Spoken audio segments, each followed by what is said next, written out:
Hello, everyone, and thank you for joining us for episode 79 of the MeepleCore Podcast, a bi-weekly podcast about board games, video games, music, and nerd culture. I'm your host, Tim Jennette, the Metal Meeple, and I'm joined by my co-hosts, Matt RoBear, Eric Ledford, George Breden. And in this episode, we give you our first impressions for the board games The Big Score, Inoka, and Wooly Whammoth. Gencon is less than 2 weeks away, so we go through our preview list of games that you can find there, and much more.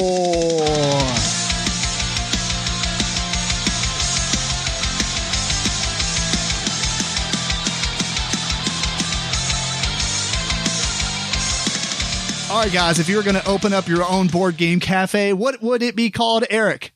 Oh, my goodness. That's what it would be called. Oh, my goodness. I have no idea. Matt, what about you? a board game cafe? Yeah. I have no clue. This was not a good question. George. Mine would be called Table Scraps. Table Scraps. Table scraps? That's kind of funny. like It would only be filler games. Or maybe the food. Maybe the food. It's all leftovers. Right. Chits and chips? I don't know. There you go.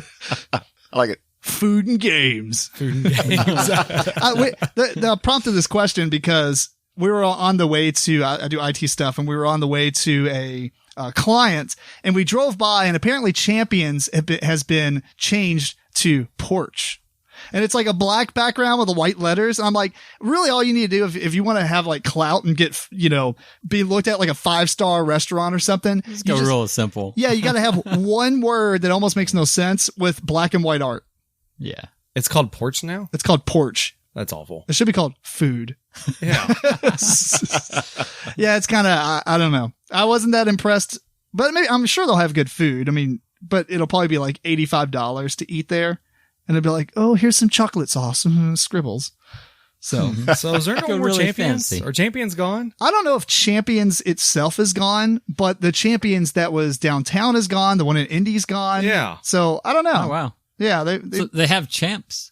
they have yeah, Champs. Champs. Well, that's a different chain though. Right. It's We're kinda talking similar. about restaurants, right? Yeah. Yes. Not board game Not board game cafes. cafes. Okay. And I was just thinking food and games. Something like high class or classy. You got to wear a suit and tie to come into food and boards. But if you had to keep it to just one word, like you said, then I guess we can make boards and bites, Eric. There you go. That was the name of our own Yeah, Shades thing. yes. But I'm pretty sure after I looked it up, that it's a board game cafe. It is. So sorry. Not around here, but there's But one. When you like in register a Alabama. business, it's state-wise. That's right. No. Anyway, what's everyone been up to? Let's start with Matt. What you been up to? Tilt your mic up just slightly. Tilt it up a little bit. Okay. Not a whole lot. I'm actually going to talk about something I wanted to talk about probably like 3 podcasts ago, just because I haven't done a whole lot. I've only got one other thing to kind of talk about, but we watched Chernobyl. Oh, yeah. We started that. Netflix. Very good. We enjoyed it a lot. I'm sad, but Yeah. it's good, Yeah. I guess. If you're not familiar with what it is, it's pretty much, it's not a documentary, but it's a reenactment of what happened at Chernobyl. I think how many episodes is it? 3, 5? Oh, it's a miniseries. Yeah. We haven't finished it. I think we're like 1 or 2. It's 3 or 5 episodes. It's not, or maybe it's 6. Maybe I think it is. It's 6 episodes. They're all about an hour long. Right. But yeah, it's pretty interesting. I've always kind of been interested. Did I talk about this already? I don't think so. No. Maybe Okay. yeah. I think I talked to guys at work about it, so I'm feeling like I talked about it already. So I've always been kind of interested in Chernobyl with what happened with it. If you didn't know, Chernobyl is like called the most dangerous place on Earth because of whenever the meltdown happened, all the uranium and everything like melted into the basement. Yeah, the radiation that's left over. And there's a thing down there called the Elephant's Foot. At the time it happened, if you're around this mass for over 90 seconds, you would die in like 3 days. Oh, wow. They said it's went down quite a bit now that you could maybe be around it for like a minute and not get too affected. But if you're You got a minute. if you're around it around 5 minutes, then it's like you have a month of life after that. Jeez. It's that still much radiation. It's still pretty awful. Yeah. But I mean, can you go in there with a radiation suit and stuff? You know, Actually, people live there around that area now. That's in not Chernobyl? smart. Yeah. Well, yeah, I heard that too. Like, Really? Right. I mean, So, within like a They mile. do have a big sarcophagus over it, so I mean, I guess that of would the allow reactor. it. Actually, they actually continue to run that power plant many years afterwards. They just closed down, the one reactor that went bad. Just don't go in the backyard, guys. Right. Yeah, but it was functional for quite a while. It's not now, but it was running. Yeah, no, at the time, Yeah, because there was only one of them. It was one of the reactors. Yeah, yeah, so pretty interesting. it's neat to watch. Yeah, I watched like a top 10 abandoned places, like on YouTube type of deal. And I saw like they had like areas around Chernobyl and they had abandoned amusement parks and Whole towns, abandoned cities and stuff. Abandoned, there was one specifically for a top 10 abandoned Olympic, places where they held the Olympics. Because they always build them and then that's it. Yeah. It's over after they Oh, build those yeah, places. that's- Yeah. Right. Yeah, that's the worst. Yep. Yeah. And so then the next thing we got to go through Stranger Things 3. No. Huh? On my side, I just started the first one again. Oh, good. We only made it to Second chance? in. Yeah. So I decided to give it a second chance. We made it to episode 3 this time, and actually, from this point, I think it kind of opens up. Kind of gets a little bit better. So we're interested now. I seriously, I do feel that each season gets better. Does it? But I tell you what, I think I just enjoy. It is an Easter egg fest. It is, Are they continual? Like, is it Yeah, the oh, same yeah. story that goes? Oh yeah, it's all tied together. Okay. It's I like trying to find all the Easter eggs in it. It's hard to do because some of them are very vague. But whenever you start looking at the list and see everything that they put in, they even like Easter egg their own show. There's like things really? from like the first season that they'll throw into the third season. background? Yeah. Well, the background. There's a sing along in the middle of the third season. What was the that's a show lot you were of fun. talking about that had the faces? Had the haunting on Gotcha. Not House this. on the haunted no. House on Haunted Hill. Is Something like that. Something like that. Yeah. I can't Hill remember. House. Hill House. Haunting? Yes. Haunting at Hill House. That's it. Yeah. I literally just took the words and reconstructed it. I knew it was something like that. Yes. But no, it's Easter eggs from like, old 80 movies. So like an example, that's not too bad. Okay. So there's a scene like where someone like wakes up out of bed and they're in their underwear and he's trying to put his pants on and he falls over. It is an exact replica from Back to the Future. Yes. Yes. Yes. That's cool. Like exact, like when you put them side by side, it's like, it's too purposeful to not, just be accidental. Right. They do Right. it on purpose. That's pretty good. And so it's just tons of things like that. Like, That's smart marketing too, because one, you're playing to the nostalgia factor of all these people, and two, you give everyone online something to talk about. Right. To constantly go back and watch it and reiterate, or analyze it and everything. Yeah, So very smart. yeah, that's good stuff. They have an Easter egg that is from the third season where there's a phone number that's given out. And if you actually dial that phone number, then you get a message from one of the characters on the show. Really? So Yeah, that's pretty cool. Good it's stuff. crazy. Yeah. No, it's so, I just think it's a lot of fun. Initially they announced 4 seasons only, but I am hearing where they're going to do possibly 5 if they feel like they need to, but that would be the absolute be done with it. We'll see what happens. Well, cool. What about you, Eric? Oh, besides that, went to CharCon. So, the first time for me going there, or any of us really going there, I guess. It was, I believe, their 14th year. So they're growing. They had about 600 something people last year. They're up to 800 people this year. The venue's a little bit smaller. It's already probably time for them to kind of expand from there. Yeah. I think they might be able to expand within. If not, maybe they have to, expand out to another area where they can hold that many people. How does that size compare to Lexicon or CincyCon? I believe Lexicon is like 2,000 something, so about half the size. Lexicon had that many people at it? I believe so. Do you know? I don't think it was 2,000. I thought it was like 1,200 or something. Oh, really? Okay. Maybe. I could be totally wrong then. It's smaller. Either way, it is smaller than I haven't been Lexicon. in 2 years, but I never would have said anything close to that 2 years ago.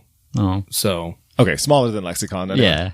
Okay. So, but you have a lot of the similar stuff. They have a library, which is a lot smaller than Lexicon's library, but is still adequate. They have a lot of play-to-wins. They have a lot of tournaments to play. I did go to escape room, mobile escape room while I was there. Oh, I thought it was going to be, kind of chintzy or because it is a mobile escape room there, but it was actually pretty hard and like essentially, is it a trailer or something or? A tent. Oh, it's a tent? Yeah. Okay, gotcha. Yeah, so we did. I did it with a random guy I met over there. Was it actually? Did it play up the tent like you're lost, stranded on an island, and you? It was kind of like that, right? Yeah. Bam! So Nailed it. you're inside the tent trying to figure out stuff. There's stuff on the walls of the tent that you have to kind of look at. They're just like any other escape room. You have to kind of figure out a lot of things. Did you lose that sense of claustrophobia because you're like, I'm in a tent, I can get out? It was open. It was a little hot, but It was outside? it was outside. Oh, in wow. the tent. Yeah. I would have passed on that one. Yeah, they could at least put it inside, but still pitch the tent Or somewhere. put a window unit in it somehow. Yeah, an I agree. AC unit. So it took us like 25 minutes, but there was only 2 of us as well. I think you could go up to 6 players. So had a good time. I won the Southeast National Championship for New York Slice. So. Real quick, you might have been dramatically off on the attendance. Oh, all right. Is it 1,200? 642 attendees, No way. and our turnstile was 1648. for Lexicon. CharCon? Lexicon. I was thinking really? more around 600, yeah. For last year or this year? For this year, this is their thank you note. Their 6th annual. You might be thinking of the Oh, turnstile wow, okay. then. Turnstile maybe just I'm- means like yeah. you came back each day. Right. But I maybe mean- I'm thinking 2,000 turnstile then. Yeah. It felt like Lexicon had more people, although it is more broken up at CharCon because we're on 3 different levels. Interesting. Anyway, like I was saying, won the New York, not New York champion, the Southeast Regional champ for New York Slice. So get to go to Gencon free. They gave me a place to stay over there. Sean won Coup and Pyramid Poker. So same for him. And then we all know Mariah, and she won Diamonds. So Oh, Congratulations. sweet. Yeah. yeah. Stealing all those Gen Con badges. All right. Like champs. Braggy. All we need now is a team shirts and a name. Yeah, right. Start walking around like y'all own that place. Right. Is it Rich or Richard? What? Oh man, Rick. What's the other guy who always wins the Skull Mark? King? Mark. Mark wasn't there. Why did I call him? I knew his name was Mark. Yeah. Anyway, yeah, he needs to be in the team too because he pretty much goes and wins like 3 Half or of 4 them. of them, 5 of them. Yeah. I don't even know why he does it. Like, why would you keep doing it? I guess he That's just has fun. fun doing it. Right.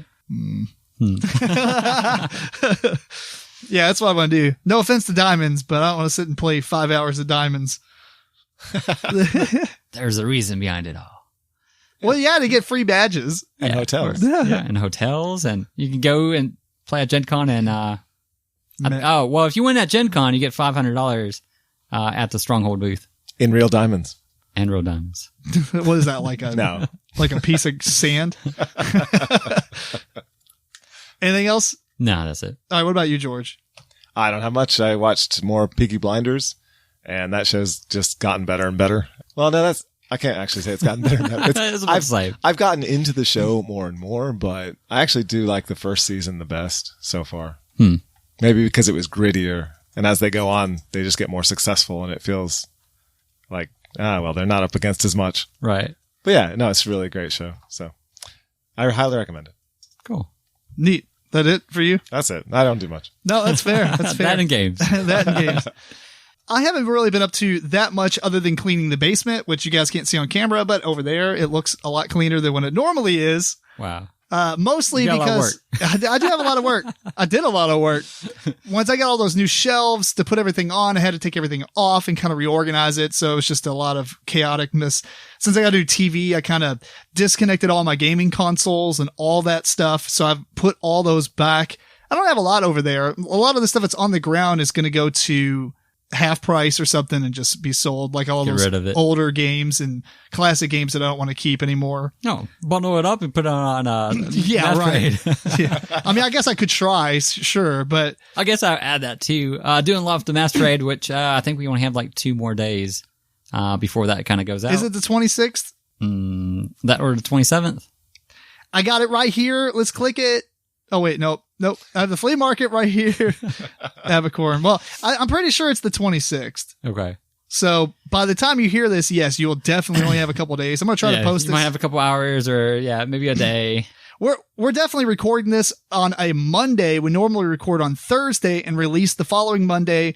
But if I would have done that, then it would have been released on the 29th, which is only 2 days before Gen Con technically. Well, like 3 days before, but 2 days before the trade day. And I wanted people to be able to hear this a little bit in advance. So we're kind of doing this and going to release it almost a week early.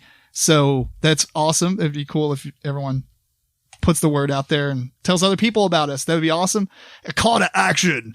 No, but if you like the podcast and you've been listening to it and you've at least listened to it, enough to where you subscribed, it would be awesome if you went to iTunes and gave us a rating, or rate our page on Facebook. You subscribe to our YouTube channel. Those videos are up to date and will be up to date. It's got the newest episode on there already, and this one will follow shortly after. And that'd be cool.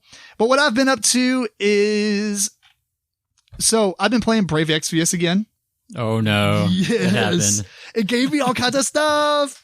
It's like there's comeback rewards now, and it gave me tons of 10+1 tickets, and it gave me, if you're not familiar, we talked about Brave Exvius for quite a lot of time, maybe a whole year or so. Every episode we were mentioning stuff about it. It seems like.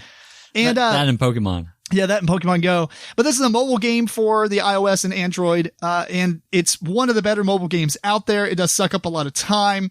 It does get kind of repetitive with the events. It's like, here's a bunch of events, but it's the same formula, like, oh, farm this stuff, farm that stuff. Mm-hmm. But I will say that it's one of those games you don't have to spend any money on, although if you do get a little bit of boost from being able to get more units or whatnot. Right. I don't find it particularly needful to buy anything, especially now. I feel like the game's been out long enough to where they're just giving stuff away. Mm-hmm. And the game is super high. It's millions and millions. I think there's like 12 million people playing it or something. It's got like 30 or 40 million downloads. I don't know. It's crazy, but it's a very good Final Fantasy game. Good enough that we've talked on the news a couple weeks ago about them coming out with a sequel, which is going to be more of like Final Fantasy Tactics. So it's a tactical game. Looking forward to that. But Matt, guess what? Or I guess, and Eric, in XV, guess what? What? Detailed stats on everything. Finally, you don't need to go to the website, period. It's like plus 30% to this and plus 20% to that. And it's at the end, it's always like general, tip. All stats can only be at plus 400%. So you don't have to look up like hard or soft caps and stuff to understand what's going on. They built it all in the game. Thank you. Because that was probably one of the things that was the most garbage about it. Or when you click on a sword, it's like winds of death, and you like can't do it. What's that do? What's winds of death? I made that up. It's not one. But, but now you can click on it. It'll actually tell you what the ability is, how much mana it takes. On top of that, check this out. When you're actually fighting and you cast a buff on your characters, it puts a number on the buff. So you know how many more turns that buff is going to be out. Oh, that's actually really nice. Before you're like, was it 2 turns or 1 turn? Oh, I miscounted. Yeah. Wipe. So it definitely is a really fun game. It's the typical Final Fantasy turn-based affair, but it has a lot of puzzle aspect to it where you're trying to figure out what to do. Now, you can look it up online, and it makes it much easier because people tell you kind of what you need to do. Yeah. But it also depends on the characters you have and what you need to, defend against, or what type of elemental resist you have to take into this battle to actually be successful. And it has a massively huge story. I mean, you could put hundreds of hours into this game. Seriously. Yeah. I mean, I have. I'm pretty sure you guys did it as well. Right. Already did that. Been there. I'm sure they added all kinds of story afterwards. Oh, yeah. Yeah. As a matter of fact, all my characters are like middle of the ranking now. But they're still really good. Mm-hmm. Like I don't feel like they've put out content that's incredibly hard. Well, I mean, they've got a couple of them, but it's not ramped up to the point where if you haven't played in a year that you're going to come into it and not be able to do anything. Yeah. You're a noob again. Yeah. I was still murdering everything. So, as far as the actual event content, but I'm sure if I go fight the optional bosses, they're nuts. Yeah, I'm very pleased by it. And they've got a lot more characters. I got Oron, I got Noctis. Oh yeah. It's like, please come back too. It gave me the second best character in the game, but unfortunately with the way that it works, you kind of need 2 of them in order to make them 7-star. Although even as a 6-star unit, he's better than all my guys. But I mean, barely, but I dramatize that. Is that a word? Does Oron drink his jug? Yeah. Yeah. Yeah. He has to. And I read about like the swords he has, but I can't remember what they were to tell you. Like each time you evolve them and they get a different sprite model or whatever. Yeah. He has different swords he carries throughout the game. Much like everybody else, but. Well, anyway, other than that, I bought a cell phone microscope for my iPhone. I found it at Goodwill for $2. It's a 20x microscope. So I've been doing some fun stuff with my son. We've been looking at his sand because he really likes sand. So we got some of the sand. I was like, check this out. It's pretty cool. I've been looking at all kinds of just stupid stuff. Your pants. My pants. Yeah. Yeah. It's pretty interesting. It's cool because you can put it on the ground and it's legit. Like, it doesn't look like carpet. It just looks really weird. It's crazy. It's crazy how things change when they get bigger. Like, even sand, it ends up looking like a handful of, like, pea gravel. Anyway, I talked about my basement. And lastly, I've been playing the Dragonquest Builders 2 demo. Really? Yeah. Oh, how is it? It's pretty good. Did you ever play the... I did, but man, it got really repetitive. Did it? Yes, it got super repetitive. That's disappointing, but good, because I bought the first, or I didn't buy the first one. I just played the demo for like an hour because it's like one island. You can do whatever you want for as long as you want. Yeah. And I was like, man, I really want to buy it. And then they announced the second one that was coming out on the Switch. And I was like, man, I'll just get that one. Yeah. I didn't get it, but I got the demo and I've been playing it kind of in the same vein. Yeah, I heard it was coming out. I haven't looked anything up on it, but hopefully maybe, because I did like the game a lot. Hopefully they just kind of streamlined it. Did you beat it or just stop? No, because it just got kind of doing after the same a while. thing Yeah, over and just over. doing the exact same thing over and over. I was getting tired of it. Yeah, that's fair. I guess we can move on to the news, but I just thought of something that we're totally going to do. Bam! I'm glad I didn't forget about this. We're going to play sneaky cards, not live on the podcast, actually. Do you know what these are? Live Yes. at Gen Con. All right. I do know what those Here's are. what we're going to do. We're going to play these live at Gen Con. We're going to pass these out, and then we're going to perform these at Gen Con, and then bring them back on the next episode outside of Gen Con. I think some of them you give out, though. Oh, we're giving most of them out, yeah. Yeah. I mean, It's you're like not the whole bringing them point of- back, I'm saying. Yeah. No, right. Well, what we're bringing back, though, is memories. Gotcha. And stories. I still have that points. concrete thing that someone gave me. I think I gave need you to- that. Yeah, I need to get rid of that somehow. I'm so glad I forgot it, or I remembered this, because I was going to put it in my notes and I didn't. And then as I was sitting here, I was like, oh, it popped in my head. So if you're not familiar, Game Right comes out with this game called Sneaky Cards, Play It Forward. And basically you do silly things in public and give them the card, and they can log in online with like a special code that's on the card to mark that they've had it. And then you can go and track those cards, which I guess you have to kind of write down the cards before you give them out.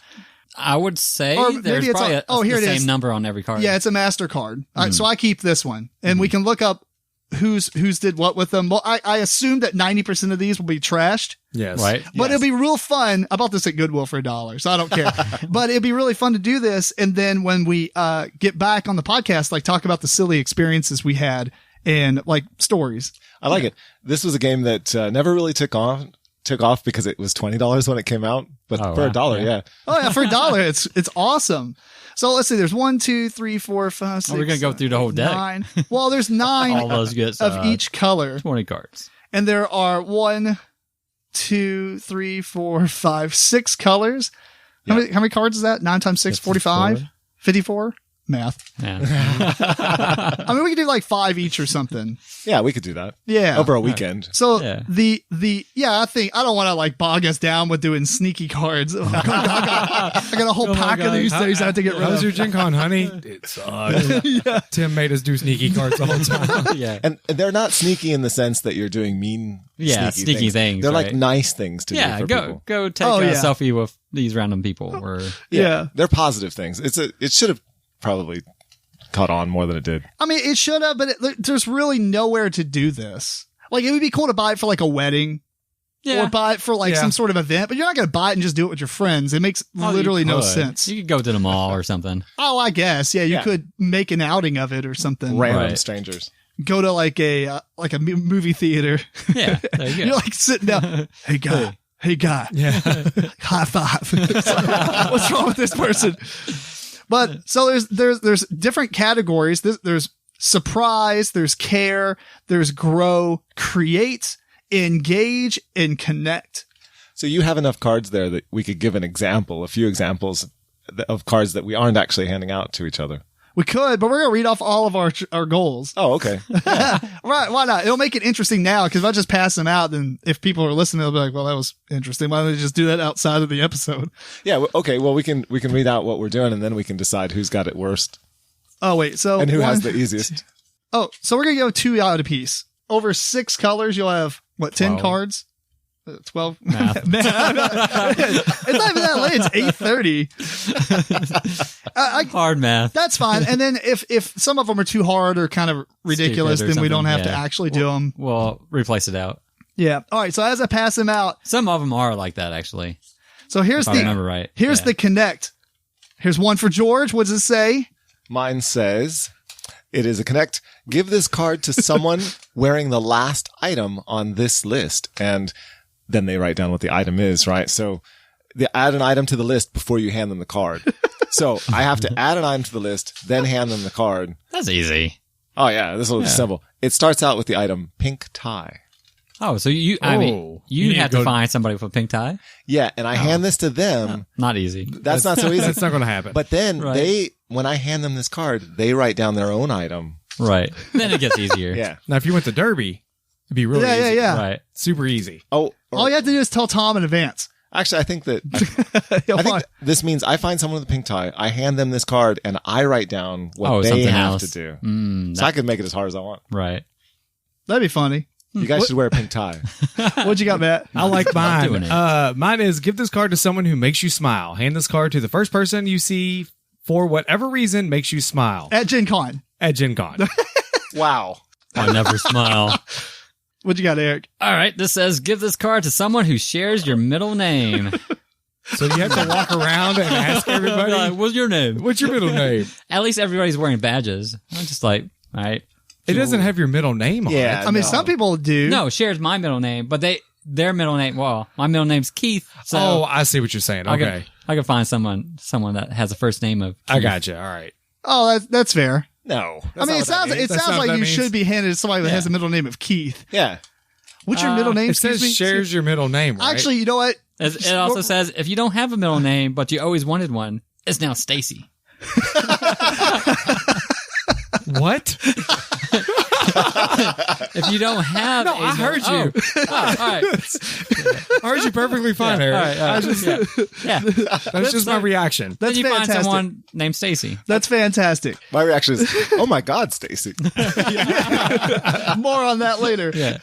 So mine is give this card to somebody who fits the description. Write a list of 3 features, e.g. hair color, shirt Ooh. color, height, etc. I'm gonna write it for you. Yeah, we could each write one thing. Yeah. Oh, what is this? All right. Well, I'm writing it down because I don't know y'all's handwriting. Hand me that pen. Oh. All right, George, give me one. Oh. Okay. Left-handed. Oh, that's pretty cool. Hey, I'm used to looking for that. I want to go next. So I'm left-handed. Go ahead. All right, go ahead, Eric. Long legs. PG podcast. Matt, was it Just a feature? just a feature? It could be a shirt color, height, all that stuff. Just a feature of a person. A short person. with long Deadpool legs. shirt. A shirt or costume. Either. Anything Deadpool. Something dead. Something Deadpool. So you need a left-handed Deadpool with long legs. Good luck. Yeah, that won't happen. Good luck, but you at least gave me a huge pull to do it with. Yes. Right. There's all kinds of Deadpools. Since everybody at Gen Con's a Deadpool. All right, George, your next card. All of our listeners who are going to Gen Con wear Deadpool. Okay. Here's the And a connect. pink tie. My second one is, give this card to your doppelganger. Oh, Find a stranger who looks like you. Yeah, you're close enough. that one's going to be Yeah. kind of hard. That's going to be rough. But Gen Con is a good place to do it at. Yeah, that's Right. true. There's Yeah. 60,000 It's like, people there. You're a handsome man. Take this card. What the? Oh, you know what would be awesome? He finds another person. So when we log in, we Oh, can that's find, true. like, Then you'll find 6 all your people. doppelgangers in one place. right, And then I'll have to get them all together to take them all out at the same time. right. All right, here you go. Matt. Give this card to someone dressed as a superhero. Oh, wow. God, I'm Use getting it. good Matt's ones. got easy mode. He's gonna be in there 2 minutes and be like, Choose your I'm fate, done. Eric. Pick the bottom card. Oh man. Read it out loud. Well, there's all kinds of stuff to it. It says, give this card to someone who can help give this card to someone who can help get it hand delivered to. It says, write the name of a living celebrity above. Then hand this card to someone Will who can- Wheaton. Yes. Oh yeah. There's gonna be celebrities there. Wait, who are the celebrities who will be there? You get to write it. Then hand this card to someone who has the best potential to help in reaching them. Yeah. Add your initials below when you pass it along. Do Will Wheaton. He's going to be there. He's always there. All right. Easy. It'd be funny anyway. He'd be like, I'm not promoting this podcast. Why don't we give me a card? I haven't seen who the celebrities are going to have this year are. We'll do Will Wheaton. Did you have to write it down? Did you write it down? Oh, all right. I'll do it. Commit. Well, if Will Wheaton's not there, you have to give it to one of the celebrities who is there because they might know Will Wheaton. Or just give it to Will Wheaton. There you go. Mission accomplished. All right, here we go. This is mine. We'll put the last card off to the side. Mine is give this card to the first person to say your secret code word. What? Open the dictionary to a random page and write down the first word you see. The next time you hear somebody say that word, hand them this card. Hang on. We'll just do this electronically. I'll do like a random word generator. Well, I hope it's a real word. Pineapple. Pineapple. The one we didn't get is give this card to somebody born with the date written below. You got to write down a date. So we're not doing that one, but that's fine. Oh, that'd be hard. Can you tell me your birthday? Yeah. Why? Okay, are you ready? Yeah, hand me your pen. Here. We all get banned from Gen Con. All right, what is it before I write it down? I mean, I guess that makes sense because I couldn't write it down otherwise. But Okay, I'm clicking it out. Oh, your random word is quick. quick, it's happening. Anyway, we're moving on to the next thing, which is create. Create. I'm going to shuffle these up. All I know is I saw a box about making a doodle. George, your fate. Yes. My fate. To create a new sneaky card, design a new card for the game. Next. Should we skip that one? Let's skip that one. Yeah. Here. All right. Hopefully we don't have to do that again because it's Upcycle. Transform a used object into a piece of art or repurpose it for something useful.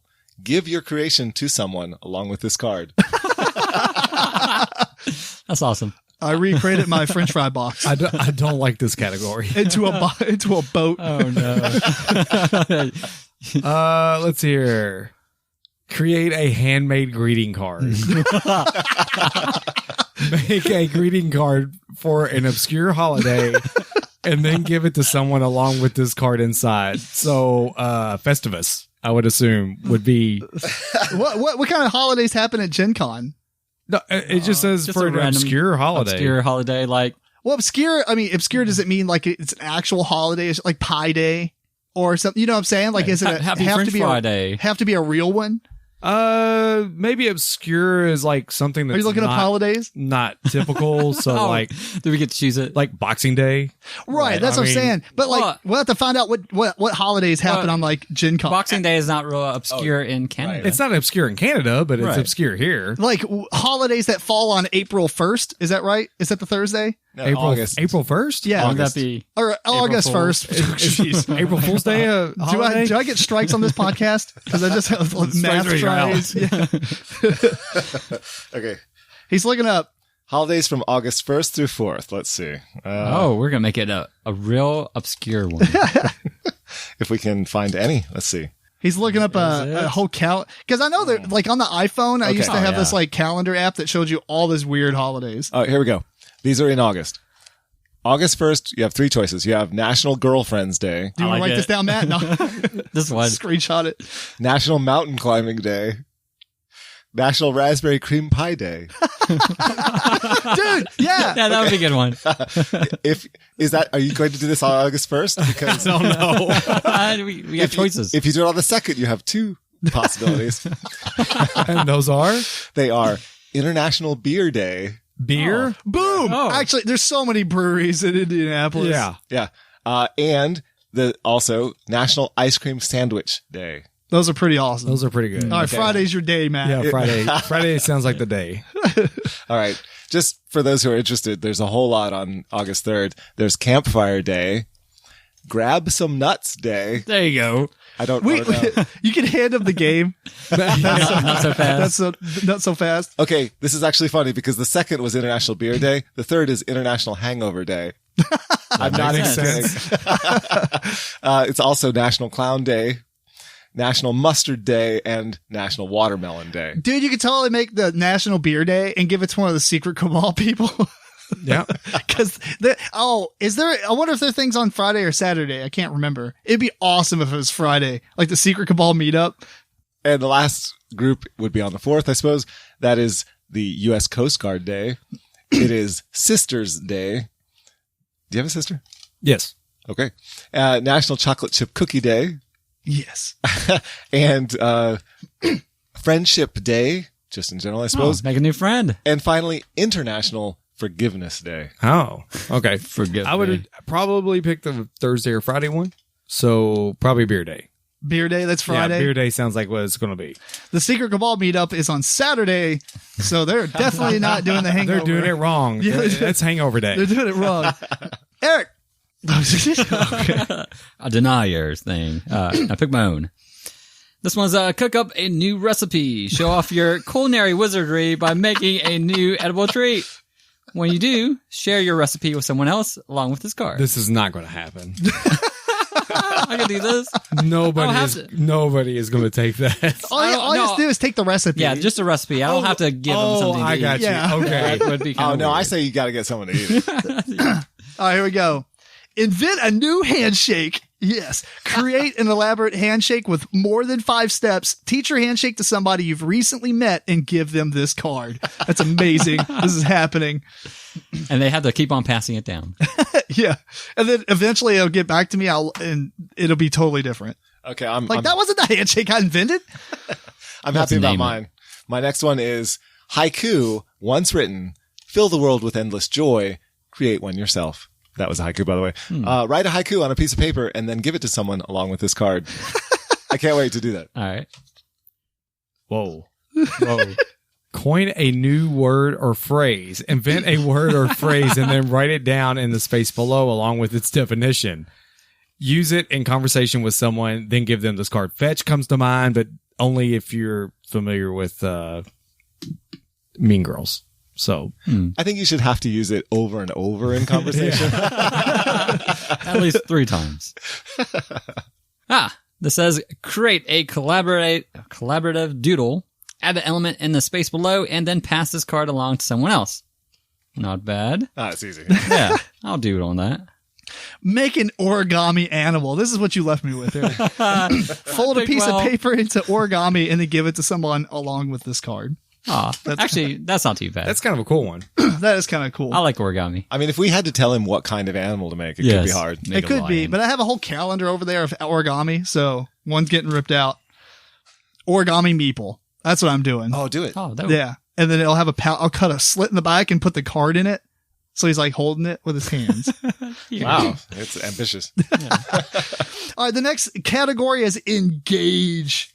Ooh, engage. I'm afraid. I was watching Rado run through some stuff, and he switched it mostly to where the camera's just kind of above him now because I haven't watched him in a little bit. And he takes cards and he'll shuffle them like this and smash them together and stuff. I was like, it looks so awkward. And then I'm sitting here doing it. I'm like, oh, I guess I'll do the same. I guess it is kind of awkward.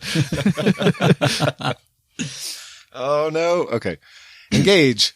Oh, get this card signed by a celebrity. Oh. Oh, it depends you on what go. celebrity. Podcasters, anything. Yeah. Okay. Make sure when they sign it kind of small so that when they get, you know what I'm saying, they can pass so it they on. can pass it on. Okay, good idea. That'd be awesome. Don't get it signed by somebody like super good because then you don't want to give it You'll away. never get it back. Or go forward. I'll make someone feel good by treating them like a celebrity. Yeah, have them sign it and they don't even know what it is. And they'll be like, that's yours. Yeah. Thanks. You keep that one. Pass it along. Thanks. Keep it. Matt's giving me the stare. We got one card to burn. Make a speech in an elevator with more than 3 people you don't know. I want to be there. Are there even elevators to ride Yes. on? The hotel. Every hotel. Yeah. This is going to be fan. Oh, I guess the hotels. Yes, you're right. Okay. You got to prepare that But speech. when you do, give this to the last person that stays in the elevator with you. Hey, wait up. I'm not finished. I got something for you, baby. Whoa, this one's lie down in a public place until someone checks on you. Don't do that in Indy. There's people laying all over the place. No one will be there. I'll be there all day. They're just going to walk past you like, What's this idiot? When they do, hand them this card. Are you okay? Take this. The only way you would It's my dying wish. is if you like laid in the middle of the hallway. I'm going to do it. Don't do it on the street outside. They take a homeless guy or something. No, yeah, they won't talk to you there. Yeah. Start a wave in a food court or cafeteria. Oh my god, That's hard. Yeah. That's not gonna happen. You got to do it. Yeah, burn it. No. No, I didn't burn it. Oh, you didn't burn it? Okay. No, yeah. I want to be there for that. Oh man, that's gonna be rough. If the last card is funnier than that, then I'll switch it. Okay, this one. You got to talk in an elevator, though, the random people. yeah, that's kind of weird. I'm starting to get Speech. some easy ones. Some of mine are kind of easy now. Play the world's largest game of tag. Tag someone on the shoulder and tell them they're it. Then hand them this card. There's no tag backs. Dope.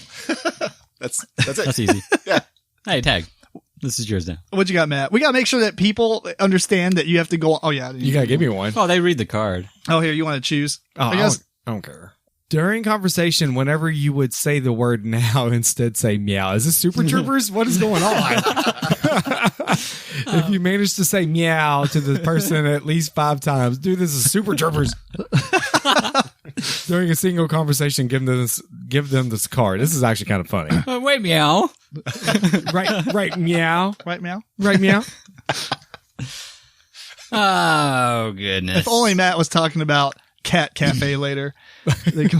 This is defeat someone in a duel. Challenge someone to a contest. Arm wrestling.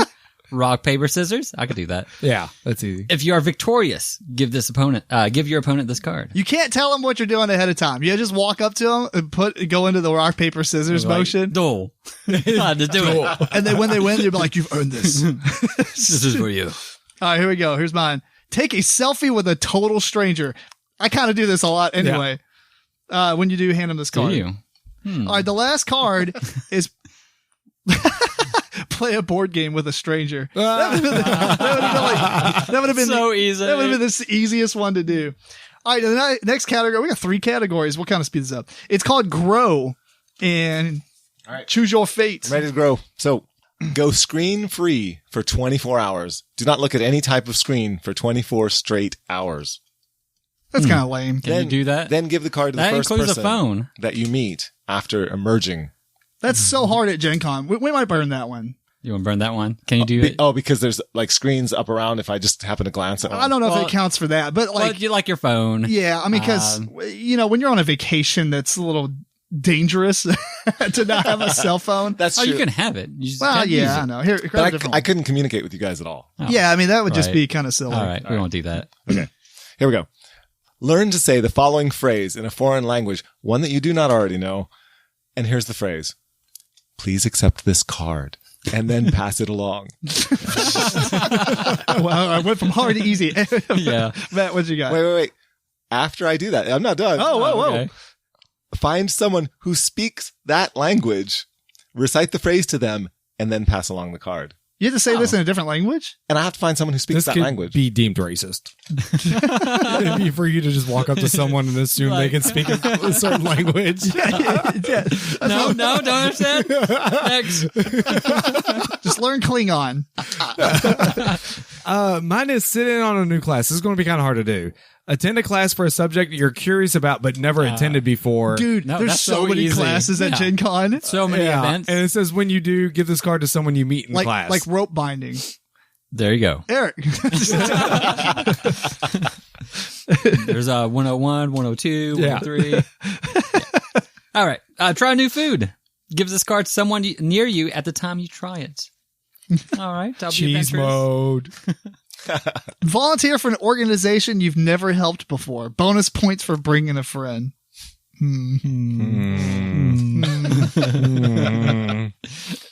Is there any more burn cards? No. No. Here's mine. Find a new favorite song. Discover a catchy tune that you've never heard before and write both the artist and the title below. Do not repeat the one we watched before this. Go to We won't talk about that. Then pass this card along to someone else. Mine says Just run out of Gen Con saying that. decipher the following code and do what it says. And it is a bunch of letters. So I've got homework. So I've got to figure out what this thing says. Let me see it. wow. Is that for real? Like, And then when you know what it says, you give it to somebody. Like, and they have to do the same. Do what it says. How do we even know? How do we know if he's right? but that's awesome because if he actually deciphers it and does it, he hands it to some random person, and they're like, "What is this?" When you unlock the code, you will know. All right, That's awesome. That was actually pretty cool. All right, mine is memorize a poem. Memorize a poem and then recite it to someone. Hand this card to them upon completion. Fair Nice. enough. Yeah. Matt, let me see that real quick. You may want to look up rotation 13. It's called Rot 13 encryption. I bet that's what it's written in. Okay. Is that like They rotate the letters yeah. by 13. Yeah. Okay. Use only your non-dominant hand for a day. Well, joke's on you because I can pretty much use both my hands pretty well. I'm almost ambidextrous. So from sunrise to sunset, use only your dominant hand, your non-dominant hand. Switch hands. All right, 2 more. I didn't expect this to take this long, but it's fun. It's fun. It's fun just hearing It's it. gonna be fun.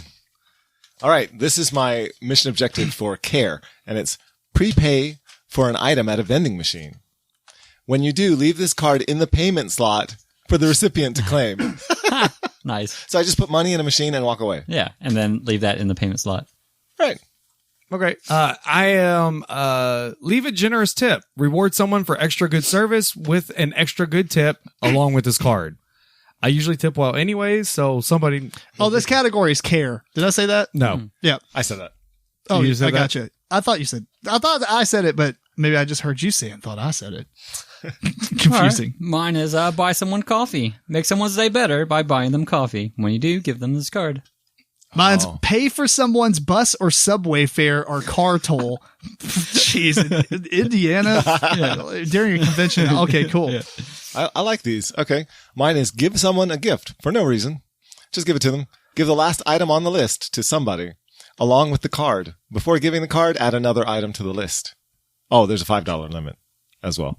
So I need to return a lost item to its owner, reunite someone with you gotta go something. scavenging. That's what. It's going to be kind of hard, but Oh, you can go lost and found and be like, Just steal it from them. what? Matt, just steal it from them and then later on give it to them. Yeah. I'm just kidding. So I have to. Don't do that. I have to be in the right place at the right time and watch someone drop something, Yes. Yeah. and then give it back. It's to like $400. You're like, no, I would do it.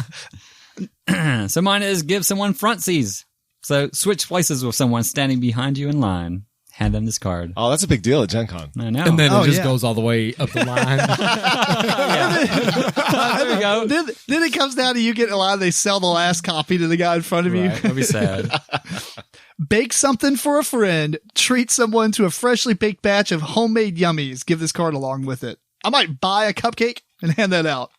Oh no, Is that cheating? That's not homemade. Yeah, it says bake him something. The one we didn't have is hold the door open for 10 consecutive people, Oh, which you could totally do. At I'll do Gen Con. that. Yes.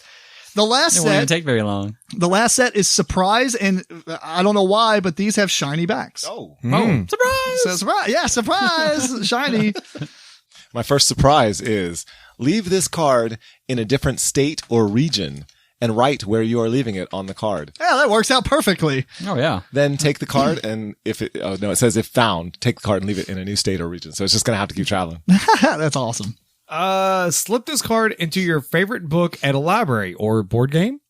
Yes. That works. Yeah. And add the name of the book to the list, then repeat the above objective. you should mark it out and say board game. Right. So mine is the submission. Give this card to someone without them knowing. If they catch you, try again on someone else. Hide this card somewhere it can be easily found. If found, take this card and hide it somewhere new. Cool. Okay. All right, well, that's a ditch card. Right. No, I was kidding. Mine could be rough at Gen Con. It says post this card on a community bulletin board. Interesting. Are there those? I don't know. There might Well- be like looking for player signs. I don't know. There's also places where I see like a lot of people like drop a lot of cards or whatnot. Is there one more of these left? Yeah, we'll see it here. We'll just burn it for this. Okay. No, I can't do this one. Oh, well, all right, take that one. All right, I'm going to keep it. All right, what is yours, Matt? Are you gonna get Yeah. burned? I have to leave it on the card. I have to leave this card on the seat of a bus, plane, or train. There's buses. You'd be like, whoa, hold it up. That was not much better, but at least they go, what is it, Matt? Slip this card into someone's locker. Locker. I mean, Just drop it in somebody's purse. Yeah, in something. Yes. It's all something. right. I wasn't stealing. I was trying to get rid of this card. I promise you. It's for a game. Look at the card. Anyway, hide this card near the foot of a famous statue or landmark. Oh, there's a huge statue there. Yeah. Hopefully it's not raining. But wow, Matt's like basically reverse pickpocketing. Slip this card into a pocket at a clothing store. Oh, a clothing store. But they have t-shirts there. Some of the There's vendors that sell clothes. Some of the period clothes. the steampunk, the steampunk areas. It's getting stuck in there. It found slipping into another place at a different store. Cool. All right, so we've got our missions. Bam, bam, bam, bam, bam, bam, bam, bam. That's more appropriate, actually. So we'll see how that goes, and we'll report back. I don't expect every one of these to be done, but it'd be cool to at least get a couple apiece, or at least enough of them to have a topic about it. That'd be funny. Yep. Yeah, right. Sounds good. Just be sure to write down all the cards you had beforehand because we're going to give them away, and they're like, oh, or take a picture of them and stuff. Yeah. That might be easier. I don't remember what I did. Yeah. So we're going to move on to the news. We only have a couple items here. Obviously, the Spiel Des Jahres winners. We had just one won the Spiel Des Jahres. Talder, say it, George. What am I saying? Talder. Oh, Talder Vikinger, or the Valley of Vikings. Won the Kinder Spiel, and Wingspan won the Kinder Spiel. Well done. Well deserved. Well deserved. Yeah, we're talking about Wingspan. Anyway. Not just one, but it's still fun. It's fun, but it's not that caliber. Anyway. Yeah, no, I agree. I don't know. It was kind of like the Mind for me. Like, should that win something? No. So if it's a game that you can just make yourself in 2 minutes, then no. Yeah. CMON Games has come out with what? Teburu? Teburu? Teburu? Teburu? Teburu. Teburu. It's Japanese. Teburu. We're going to do that. Game system. And if you go to CMON.com, CMON.com. It's their fault for chasing it. I know. And they want you to pronounce it come on. Come on. Not CMON. It's come on. Come on Games. They want you to pronounce come on, and they want you to pronounce Teburu. Oh. Teburu. It's like Toblerone. It's Japanese for table. I just looked it up. Oh, is it really? Yes. Oh, that's actually cooler. All right, I'm buying it. No, just kidding.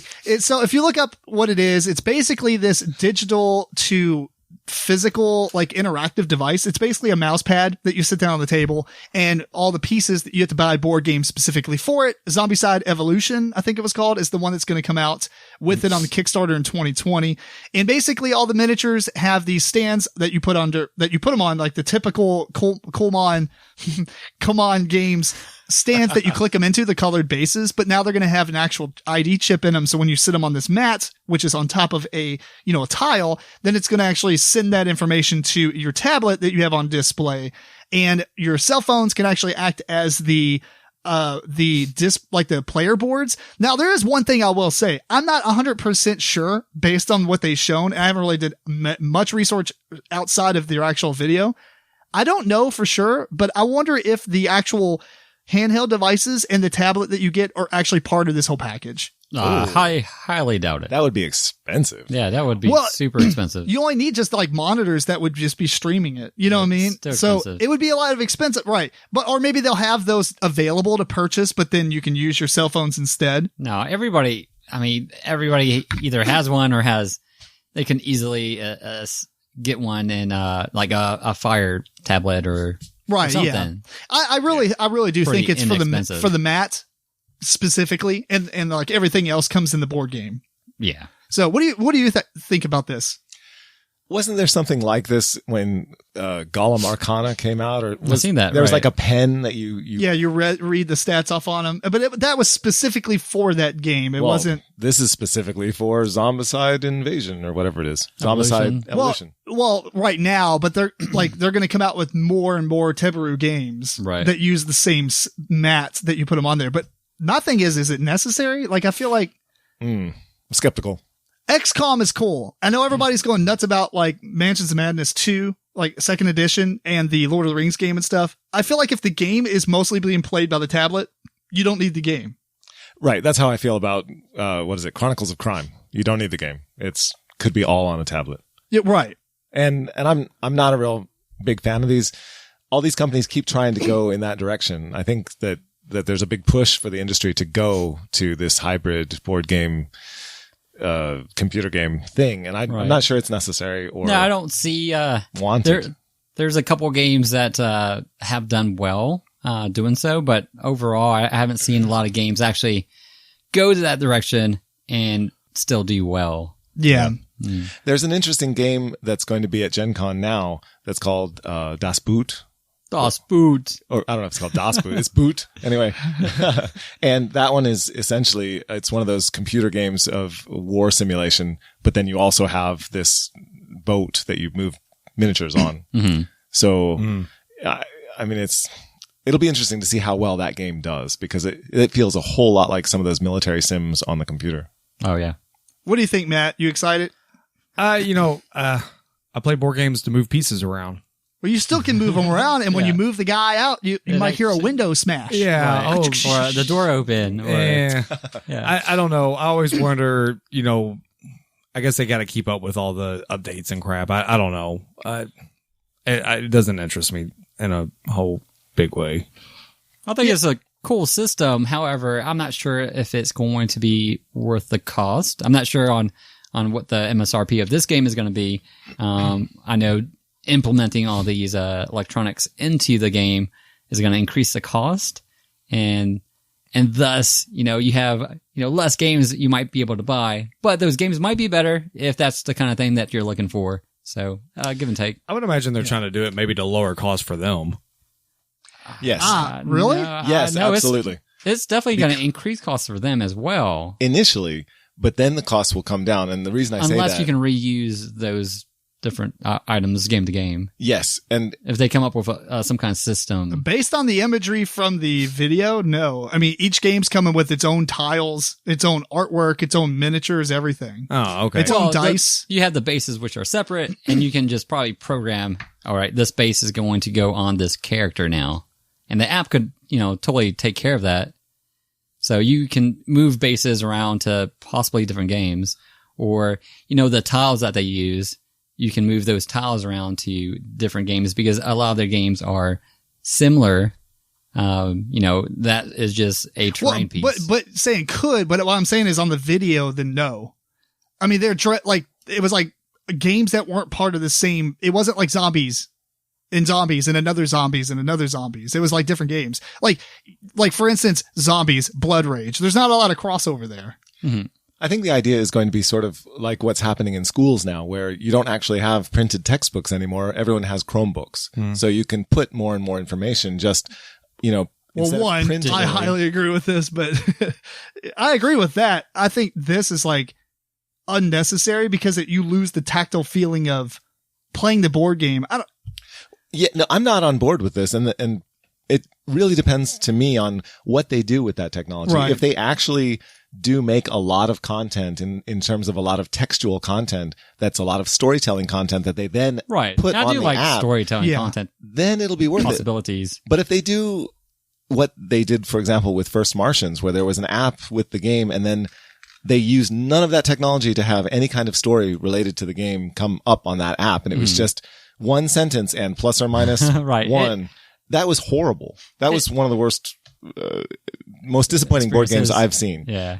When I thought this will have all this story that can be stored on the app, it can be paragraph after paragraph of descriptive Mars, adventure. Yeah. And then it turned out to be just nothing. Well, the only thing I'm really excited about is I had this idea in my head for a board game that was kind of like a choose your own adventure that used an app, right? And it would tell you things, but it was choose your own adventure in the style of you type out what you want to do. And if it's an actual command, it'll tell you the next thing, almost like the text-based adventure games. Yeah. But what you could do is actually when you set up the table, and this is what I'm actually going to get to with Teburu, is that you can have spaces on the board that are secretive. I don't know if you ever played Final Fantasy Tactics or Ogre Battle. I'm sorry, not Ogre Battle, but Tactic Ogre back in the day. If you walked around and landed on a specific square, you might find a buried treasure. And you could literally do this in this game without having to put down secret tiles, and it would be an actual surprise. So you could actually have surprises in the game that would be kind of neat. Depending on where you put your character on that tile? Yeah, but you would make it in like tiles that you wouldn't traverse normally. You know, if it's like a grid system and you're like, why would I walk over there when it's so much easier to go this way? And so like maybe one time you're getting chased by something, you're moving off into a corner and you land on the right square. It's like you find a shotgun hidden behind the curtain. You know, like that kind of stuff would be neat. Right. But overall, this has to be incredibly affordable. And the games itself, like the system can be a buy-in, that's fine, but the games themselves have to be reasonable. I think if both of them are expensive, this will die off in 3 years. Yeah. Which if you... I would have said 2 if it wasn't cool mini or not. Which I would imagine, or hopeful that they, if you're buying into a system like that, like you said, that they do make the games more affordable, because now that they don't have to replicate a lot of those components, so it makes them cheaper for them to produce those additional components. You're talking specifically moving from one game to another, though, right? Or even expand. I don't see that happening. I think you're going to buy a board game. And it's going to come with all the, and it's going to come with its ID tags, all its dice. I mean, the dice on there were specific. You know what I mean? They have chips in them. Well, they had chips on it, but the outside was zombie side imaging. Like it's zombie side, like symbols and stuff. Oh, well, what's the point of that? You could just have blank dice. Well, yeah, but then if you have a chip, it goes against the quality of the presentation, I guess. So we'll have to see. Actually, regular zombie side doesn't come with, but you can buy, upgrade dice packs. Right. So hopefully there is a little bit more modular stuff to it, but I don't know. It's okay. I'm just going to really have to see the price tag. And even then I don't know. I'd rather just play a computer game, I guess. Well, I probably would. I need to see some incredible innovativeness that you can't replicate without it. Right. Like that surprise thing. Mm-hmm. So what is the hook of Zombicide Evolution? Do we know what that is about? No. Okay. Yeah. Mm-hmm. We'll find out, I guess. We'll talk about more as more stuff comes out. Teburu. Surprise. Yeah. All right. Well, anyway, we're going to talk about 3 games. But before we do there, I'm going to plug in the Humble Bundle plug that we plug every time. We don't really have any sponsors. We just do this for fun. But if you want to help support the podcast and get cool stuff, go to MeepleCore.com and click on the orange link that says Humble Bundle Partner Link. This will take you to humblebundle.com. If you're not familiar, they basically take digital items such as books or novels or technical manuals or video games, console games, stuff like that, digital downloads, and they put them in a package, and you just buy it for like $10, $15 and you get like 10 games. The bundles change monthly, all the time, usually every couple of weeks. Right now there's a video game developer bundle for $25, and it gives you $1,060 worth of product if you're interested in like 3D design and video game development. There's a lot of cool tools on there. Otherwise, if you get in fast enough, this month, the Humble Bundle monthly has Kingdom Come Deliverance, Surviving Mars, and then it'll have, I think, like 4 games at the end of the month once it reveals the rest of them. And you can't get those. You don't know what they are until they actually give them to you at the end of the month. But super good. That's $12 a month. And if you go to MeepleCore.com and click our link, anything you buy on there, I believe for 24 hours will give us a kickback. And anything you buy on that site, they also donate a large portion to charity. And when you make your bundle purchase, you can choose sliders down there at the bottom on what you want it to go to. In addition to that, we might be starting a Patreon just to see how it goes. I haven't really thought about what type of content we would have in the Patreon. Probably maybe we would record a few like extra topics and, do that monthly for Patreon people. If you have an idea or something you always want us to talk about, or you like more of one thing or whatever, or I don't know, send us an email at meeplecore@gmail.com. So the 3 games we have this episode is The Big Score, Inoka, and Wooly Whammoth. First up is The Big Score. Designed by Jason Mowry, AJ Porfirio, and Chase Williams. Artist is Ryan James, and then they put Ryan James art also, published by Ryder Games. So The Big Score is a board game that's basically reminiscent of Ocean's 11, the movie, but in board game form, I guess, as far as the story goes. you're going to all these small jobs. They kind of get up the money and the people and the stuff to end up going on the big score, which is the big job at the end. The game kind of plays over 2 phases. The first phase is a drafting game in which you are going to get a handful of cards. There's 6 different color type of guys, like the muscle and the driver and stuff like that. There's 6 different guys, but essentially there's 6 colors. And there are 6 jobs that are face up on the board in the middle. And you're going to draft these cards. And while you're drafting them, you're paying attention to what jobs they can go on. Now, you don't have to collect enough guys to complete one of these jobs because each job needs, 3 to 6 guys, usually 3 to 7, something like that. But what you do is after everyone drafts, you have these standees that represent your character, like different art or whatever. For 1 through 6, which obviously there's 6 jobs out in the middle. There's a couple more standees, but we'll talk about those in a second. And essentially you take your hand of cards and you put them face down in piles and you put these standees on it to represent which of the jobs they're going after. There is no discussion though, so no one knows what jobs other players are putting their stuff against. You only have to have one dude to go against a job to be part of that job. And so, for instance, after we all assign our guys in secret, we reveal job number 1. Everybody flips over all their guys assigned to job 1, and we count up all the different symbols. If we have enough symbols to meet the requirements on that job, it's completed, and then everybody gets the rewards on the card, such as like $50,000, $100,000. You might get an artifact or a diamonds increase over however many diamonds you get. They get progressive scoring. And then like locked hard drives aren't worth anything until the end of the game when you possibly get keys from the big score. But more on that in a second. Then you would go on to number 2. You flip over the job 2. You actually, I'm saying flip them over, but there's tokens that just represent 1, 2, 3, 4, 5, 6 that you're flipping over to mark which one you're on. You actually see the jobs and what the requirements are and what the reward is while you're drafting. So you can say, oh, maybe a lot of people are going to go after the 100K that's out there because that's a lot of money. So maybe I don't need to put a lot of guys towards that because most likely everyone at the table is going to put something towards it. So hopefully if I put one dude, it'll get completed and I'll get a payout and I didn't commit a lot of stuff. That's the idea. You go through all 6 jobs and then you will shuffle them up or take them away, shuffle 6 more out. You do the same thing again. You do it 3 times and that's the end of the first phase. And then you go on to phase 2. In which you're going to do the big score. Now, before I talk about that, though, some of these characters that you've been drafting actually have stars on them, and these are specialists, and you can save those like 1, 2, or 3 copies from the different rounds into phase 1. And if you have them in phase 2, then you'll get a special ability that you'll get a one-time use. Also, there's one last thing. There's a Joker token that each person has. And if, say, for instance, you go on one of the jobs and you don't complete it, like you have everything besides one symbol. And all 4 of us are sitting here like, man, all right.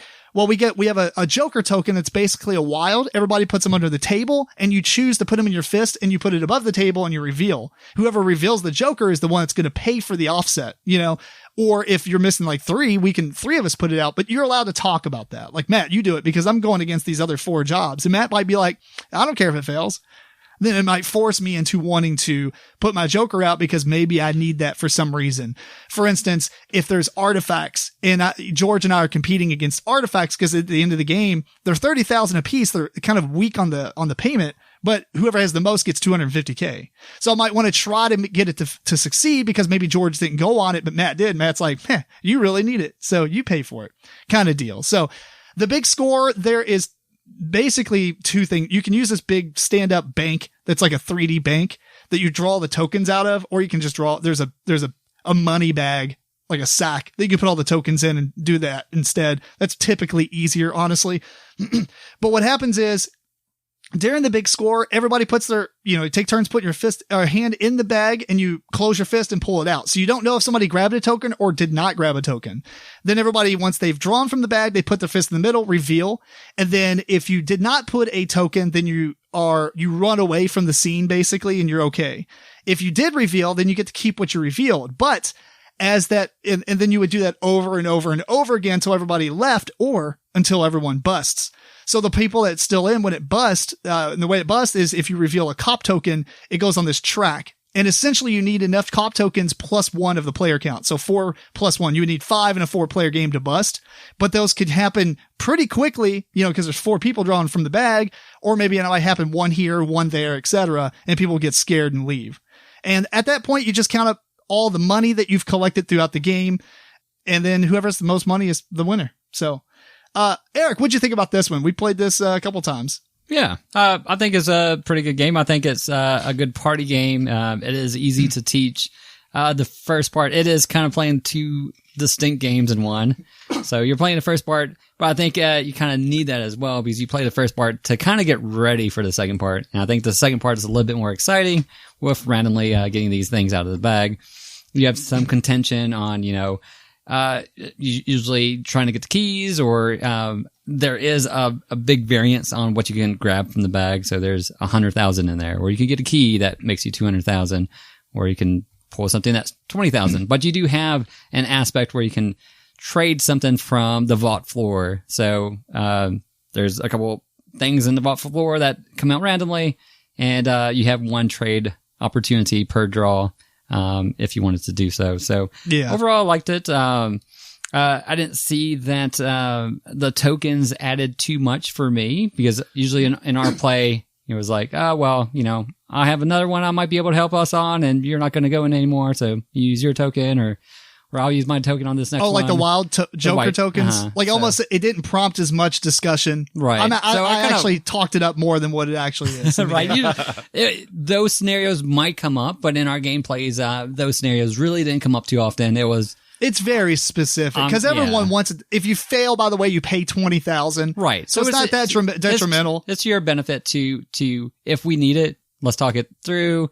Who's going to use their token? It didn't ever come down to like, oh, okay, I'm going to use mine and I'll pour it out. And I decided not to use mine and failed on purpose because it does hurt you, not only because you're going to have to pay 20,000. You didn't get that reward that everybody else is going to get the same thing. So, yeah. Well, everybody else would fail it, and everybody pays 20K. Right, it really but it's detrimental to. If you have like 5 people and only 1 or 2 of them were going on it, and then why would you fail it? Because if you didn't fail it, then you 2 got more money than everyone else at the table. Right, you both benefit, and it kind of hurts everybody else because you're getting a little bit more money that turn, or that job. So there was not really a reason to lie and fail it. I almost feel like the only time it's ever useful is if somebody who wasn't going for artifacts, like in my example, and they went with somebody who was going after artifacts, you're like, well, you spend it because you really want this. Yeah. That's other than that, it's neat because it allows at least, a way to not fail all the time, because I think we did use a lot of the Joker tokens. Right. And if you took them out, I think it was needed, it probably wouldn't be enjoyable. I don't think it was needed in the aspect of, put your hand under a table or hide it somehow and pour it out and, surprise, someone did it or did not use it. Someone's always going to probably you can use say, it. who wants to use it? I got it. Okay, right. Flippers. All right. Yeah. So agreed. So I don't know if they could have changed it in a different way to make that a little bit better. But like I said, in our playthroughs, it wasn't that exciting on adding that aspect to it. The specialist is kind of doing the same thing. I did like it that you're able to keep those specialists round to round. And then, you didn't use it in round 1, but you might use it on round 2 or 3. So I did like that, although they didn't give you a really big benefit. And some were a little bit better than others. So you could have, a contention for specific specialists when you're drafting those cards around. Yeah. Sorry, I was being a bad host and texting as I did this. The thing about the specialist is interesting because I don't feel like they're balanced at all. No, it's probably made that way too. So, I agree. Yeah. It's kind of like the idea with Pit. Remember, in Pit, It's like, do I go after the 100 points? Everyone's discarding the 40 points. I'll just collect all those and get it. Right. So it's easy to draft the guys who don't seem as good and harder to draft the people that do seem as good because everyone wants to go after them. And also like the aspect where you can keep it round and round, but there's also not a real big detriment anyway. You're not going to get the benefit, during the first round because you didn't use it, perhaps. But you ended up not getting 3 of them. You couldn't, use their special ability. But in the third round, you could be like, all right, I didn't get what I wanted, but now I could send these people off to different jobs. So I did like that aspect. Also, the big score kind of was good in his name, and your scores at the end of the game are pretty big. You're going home with millions of dollars or $1 million plus. The only thing is, it sounds cool to say the game is like 2 phases and everything. Mm. I wish there was a little bit more that happens that bridges that. That one specialist is legit the only thing. Other than maybe you might want to go for more diamonds or you want to go for more artifacts. Right. But all that is... Or you need keys. Right. But really be luck-based depending on what you're able to grab from exactly. the bag. You can't go for that. It's just right. You have to get it. Right. You hope for it. So that's going to be good and bad for some people. If you like that luck aspect, I really wish that, I want another artifact because that's going to put me over. That's going to give me another 250. And you pull it out and you're really happy and everybody cheers or maybe not. So that part of it's cool.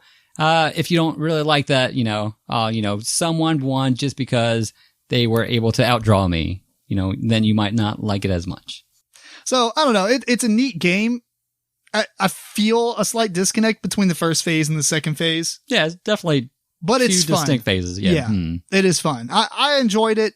And I do enjoy when I open the box, Matt, that under the insert, because I usually throw away the paper inserts. Did you find this? Huh? Did you find it? I found it. Okay. Like, I didn't know anything about it. Okay, I was just looking in the... did you? Board Game Geek, I saw it, yes. Yeah, so I didn't know anything about it. I was trying to bag it and everything, and the paper insert just didn't have enough room to put everything else. So I was like, whatever, I don't like these anyway. If they have like a really cool design where they have like, dividers and such, that's cool. But this was just a straight paper insert. So I threw it away and it's like an envelope that says, say hello to my little friend. Mm-hmm. It's like, what's this? Spoiler alert. If you have a copy of this, you might want to check this out if you did not know. And then you open it up and there's stuff in it. So I guess I'll stop there. Yeah. In case you do want to actually, be find it on surprised your a little own. bit. Yeah. Yeah. It's not like the Cards Against Humanity surprise, but no, I'm just kidding. It's better. What'd you think of this?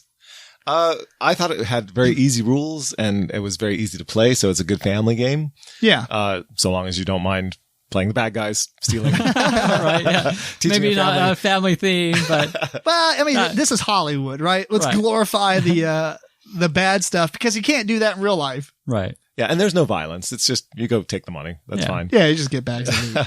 So there's that, and it played really well with 5 or 6 players, which a lot of games don't. Right.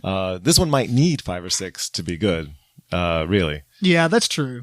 But the more players, it is better, and it's really not longer. Yeah, it's like slightly longer on the second phase. Yeah, and it wasn't it's actually not a long game. Going to be about the same, I would say, because you're all drawing at the same time. I mean, to pass the bag. Oh, that's true. It might be actually faster because like 6 people are drawing from the bag rather than 4. Right.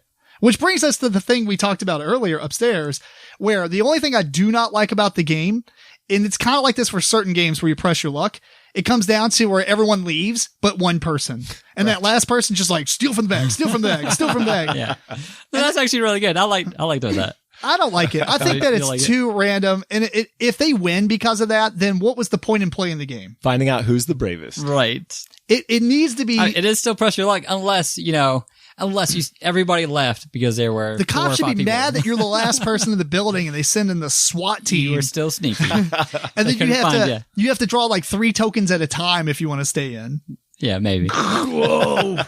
Yeah, because then you have a way worse chance to like busting. And it would make you to where, it's safe to kind of stay in each round because for the most part, if the cops things haven't been drawn, it's unlikely it's going to bust real fast. And so if you're trying to play it and stay in the longest, like make it at least somewhat detrimental. I don't know. I think that would be cool. Well, make it to where if you're the last one, you have to draw 3 tokens. I don't know. You get to keep one, but the rest of them, if it's any bus tokens, they all get played. Yeah. So I do see some not so good things in that retrospect because you can kind of look around and see like, oh, well, I'm way behind. So I need to stay even though there's a decent chance I'm going to bust. So in that retrospect, it might be bad, but you are. You mean on that counter argument, basically? Because I'm arguing from the perspective that the person drawing the last is already ahead. And you're arguing that they might not be ahead and I can be the last person and you're saying George it could be a good catch-up mechanism Right. Well, you can't definitively say, oh, George has 100,000 more unless you spend a lot of time. But you can look at his stash and be like, all right, George is ahead, so I need to stay in longer and take that risk, which could be good or bad. Well, yeah, I mean, I guess if you glance over and George has the guy who gives you 50,000, the specialist who gives you 50,000 for all your locked hard drives. Right. Or something. Or normally they're worth nothing. He has like 6 of them. He has all the artifacts. He has like 18 tokens more than you. I need one more artifact and now, take 250,000 off his score. Go. Yeah. So, well, it is easy to play and it is fun to play, even though it's very chaotic. It's just a chaotic, see what happens kind of a game. There's so much luck involved. I feel like this is another one of the Van Ryder games that just so close to being really good, but it kind of it misses that top level just for a couple of things that we're talking about. Mm-hmm. And one of them is just the lack of real tension or strategy. Like you can't just start the game and say, well, I'm going to get a whole bunch of those hard drives and that's what I'm going to do. Right. Because it matters what comes out. It might happen and it might not. Yeah.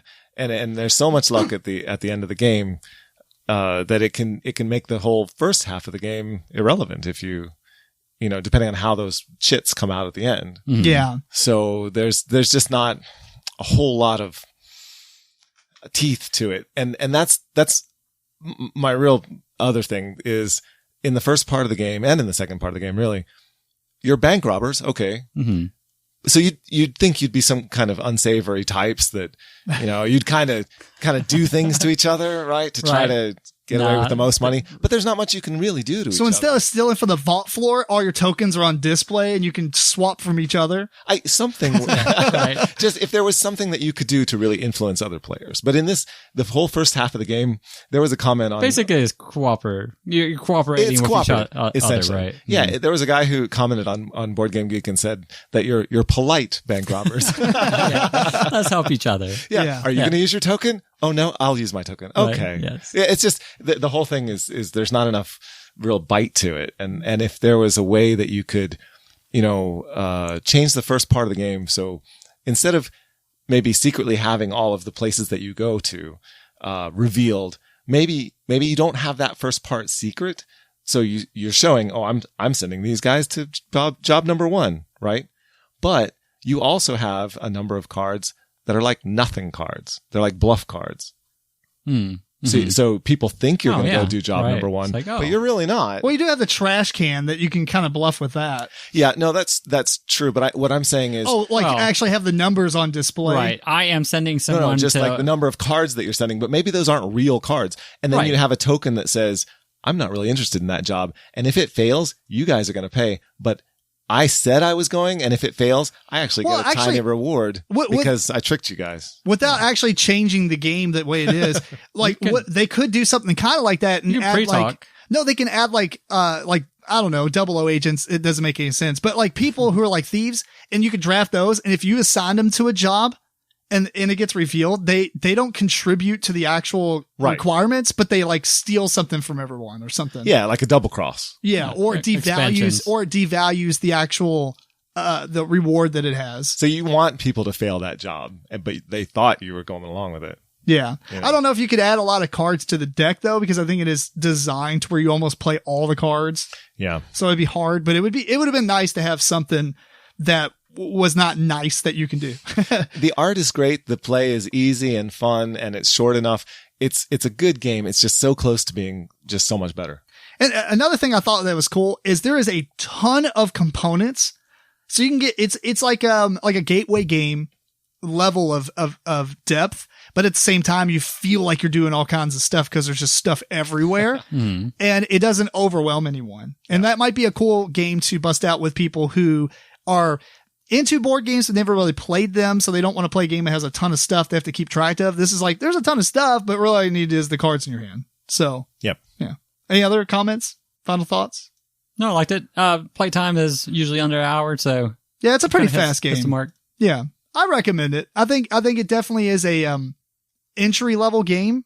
It's a family weight game. Sure. And it's definitely a game if you have a large group that it would be worth having. So, yes. I mean, you wouldn't be playing this all the time, but yeah, I don't disagree. I recommend the game as well. I recommend a rubber band for the bank. The 3D bank. It's a cool thing. But Although you don't even have to use it. The bag is, I think, I like the bag. It's not as cool looking as the 3D bank, but the bag's cool too. Right. Recommended Van Ryder come up with an expansion that makes it more vicious. They've done that before with Saloon Tycoon. Yeah. Right? Well, not vicious, but it made it cool. All right, wait, that is the big score. Next up on the podcast is Inoka. Designed by Noah Miller, artist is Amy Nagy, and published by XYZ Game Labs, Inc. Yeah, there you go. Inc. Inoka is a game that's basically rock, paper, scissors with a twist. And the twist is you have 3 copies of each thing. In this game, it's a shield, a sword, basically attack, a block, and a taunt. You have 3 copies of each. Each one has a level 1, 2, and a 3 version of it. And there's a couple of different rule sets depending on the player count. If you're playing with 2 players, you basically just play until somebody wins 3 games, or wins 3 stones. And the way you win a stone is you put a card down, the other opponent puts a card down, you flip them over, much like you would in rock, paper, scissors. And if your symbol beats their symbol, then you win, you get the stone, but those cards are spent. You do it again until somebody ends up with 3. So obviously playing the different levels of the different attacks matter in that. Well, they matter all the time anyway, but if you tie, then you flip out another card. Only the ones you tied with, only the ones that end up winning or finishing the match will be discarded. All the rest of them come back to your hand. If you're playing with 3 or more players, then you go into a battle royale mode. And what happens is you kind of do the same thing, but the first phase is everybody puts a card down and flips them over. And then you see who won the most against all the other players. So if you put down a spear and then, only one other person put down a shield, that means you beat the rest of you at least beat the people with taunts. And maybe you won against 3 people and Eric won against 2. So, and Matt won against 1 and George won against 1. So I would win that bout or whatever it's called. Mm-hmm. And then clash. Yeah, clash. And then it's kind of like a King of the Hill scenario at that point. So now I'm on top.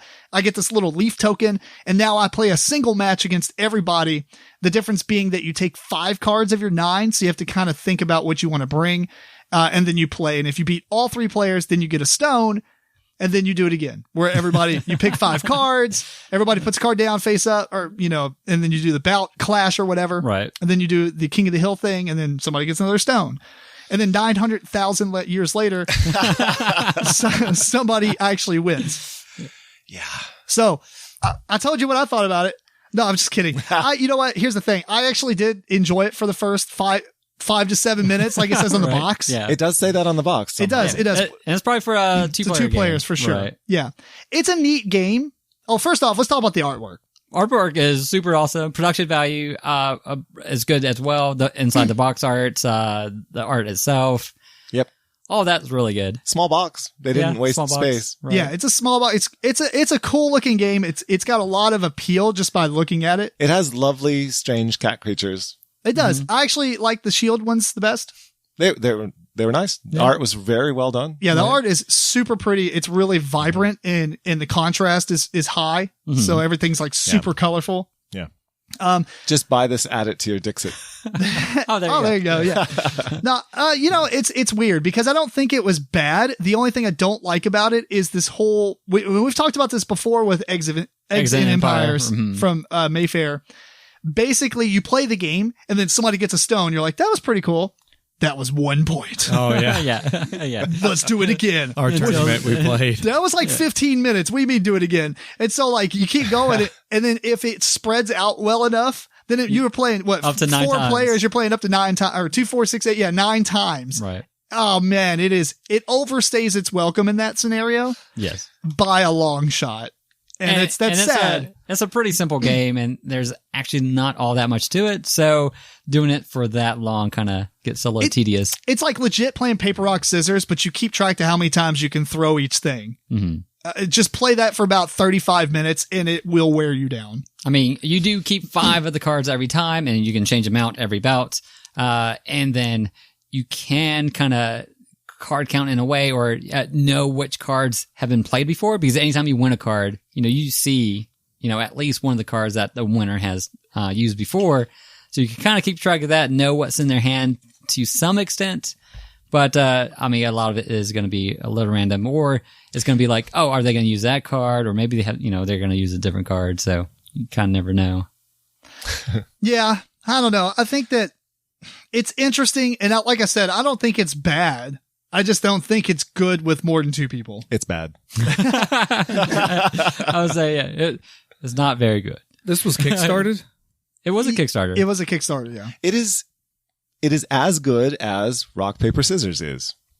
Well, I think it's I a like little, rock, scissors, paper. yeah. I think it's a little better because it does have a little bit of strategy, but I think the strategy is mostly going to be with 2 people because it's, because anytime when you discard, you start off with 9 cards. You discard, you keep 5. So you do discard face down, but all the discards that you play is always face up. So you kind of know. It's like you deduce what they might have because you might see them play against the other people during the bout. So, I call it a bout, but during the clash and know that, he brought his 3 spear. Right. So there's not a lot of strategy in it, but there is a little bit of strategy on what you can. Yes, but you only have the cards that you brought. That you have, right. And as they go away, there's not a lot of, there's even less strategy. Mm-hmm. You do, I don't think we mentioned it, is if you're ever down to 1 card, then you're out of the bout as well. You can't just, play that 1 card. Right. Yeah. And that happens quite a bit in like a 4 or 5 player. Is it 5? No, it's 4 in a 4-player game. Yeah. Mm-hmm. I don't know. It's okay. If it's super cheap, then sure. Which it is. I think it's pretty cheap. At least on the Kickstarter, I believe it was like $9. I'm not sure on what you would pay retail for it. Less than that. Yeah, $9 or less. Yeah. If you can get it for real cheap. Yeah. If you like rock, paper, scissors, you'll love this. You're going to love this. Yeah, definitely. There's a game that we play in elementary school, and you take hula hoops and you line them up across the gym diagonally, and you have 2 lines of kids at each corner of the gym, and then the first kid in each line starts hopping from hula hoop to hula hoop. So you have to hop all the way across the gym until you meet each other. And when you do, you play rock, paper, scissors. And the loser leaves, and the other kid just keeps hopping, and their line starts hopping to meet him again. I've seen that before. And that game, I'd rather play that game every time. Fair enough. That sounds awesome, though. Well, there's not much else to say for this game. I think for me, if you're going to play it 2 players, it's fine. Mm-hmm. Like, George, you should take this game and play that with the hula hoops. You know what? That would be fun. That would improve the game. Here's my house rule to improve the game. Have a bunch of hula hoops. A big space, lots of energy. Mm-hmm. I should mention we did receive this as a review copy. Just to keep the bias out of it. I don't think we're being biased at all, but I forget to mention this sometimes. So I do want to put that out there. Sure. Yeah. I never know this. I'm always the one who's out of the dark. I'm fine. I mean, if somebody gives me a game for review, I feel like it's our due diligence to give them a proper review. I'm not going to make stuff up and praise something if I don't like it.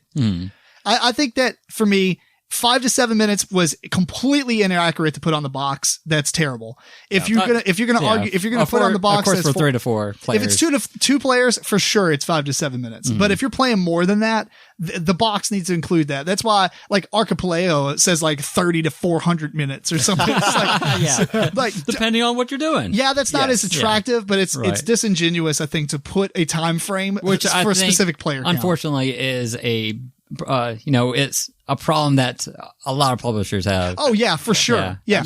I don't know why, but be more realistic with it, but there's a difference between a game that's like an hour and 20 minutes and then it ends up being like 2 hours.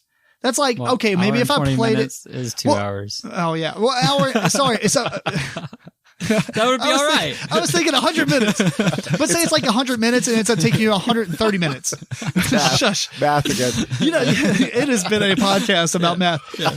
But my point is, like, if the game was like plus or minus 20 minutes, 30 minutes. Bad, but that's typically not the case. They'll say it's 120 minutes and it'll be 3 hours, which is 50% more. Well, but that's still not even that bad because it could just be like, that's if you know the game. Like, I can't see you playing this game in under 10 minutes with 4 players. No. Yeah. Period. There's no way. If you want to have no strategy, you might be able to pull it off. Play it like super fast. Play, go. So I actually was playing that way after a little while. Well, it's fair. So Yeah, I'd Got rather no play. points. play That's true. Fair. I Right. did terribly at this game, and that's because I didn't use strategy. Let's say. Yeah. See, so strategy did help. You know, you can play randomly, and you possibly could win even playing randomly. That's how I typically do rock paper scissors. Yeah. But there's some room for strategy. So yeah. Yeah. So Well, final thoughts for me. It's a fun micro game for 2 players. I pass on it for 3 and plus. Mhm. But if you're curious, and this should be out beforehand, there is a tournament at Gencon. So visit There you go, George. XYZ Games website or check it out on gencon.com and see. But yeah, lovely art. Lovely. Oh yeah, Very best great thing art. about it, artwork. I hope they kind of use that artwork and add it to a meteor game, which would be really nice. Yep. Production value, awesome. Big props up on that part of it. Gameplay wise, there wasn't a lot to it, so maybe if you wanted something that is very portable. remember, that it's a looks micro nice, game. Micro game, right? The problem is the and- micro game is only micro when it's short.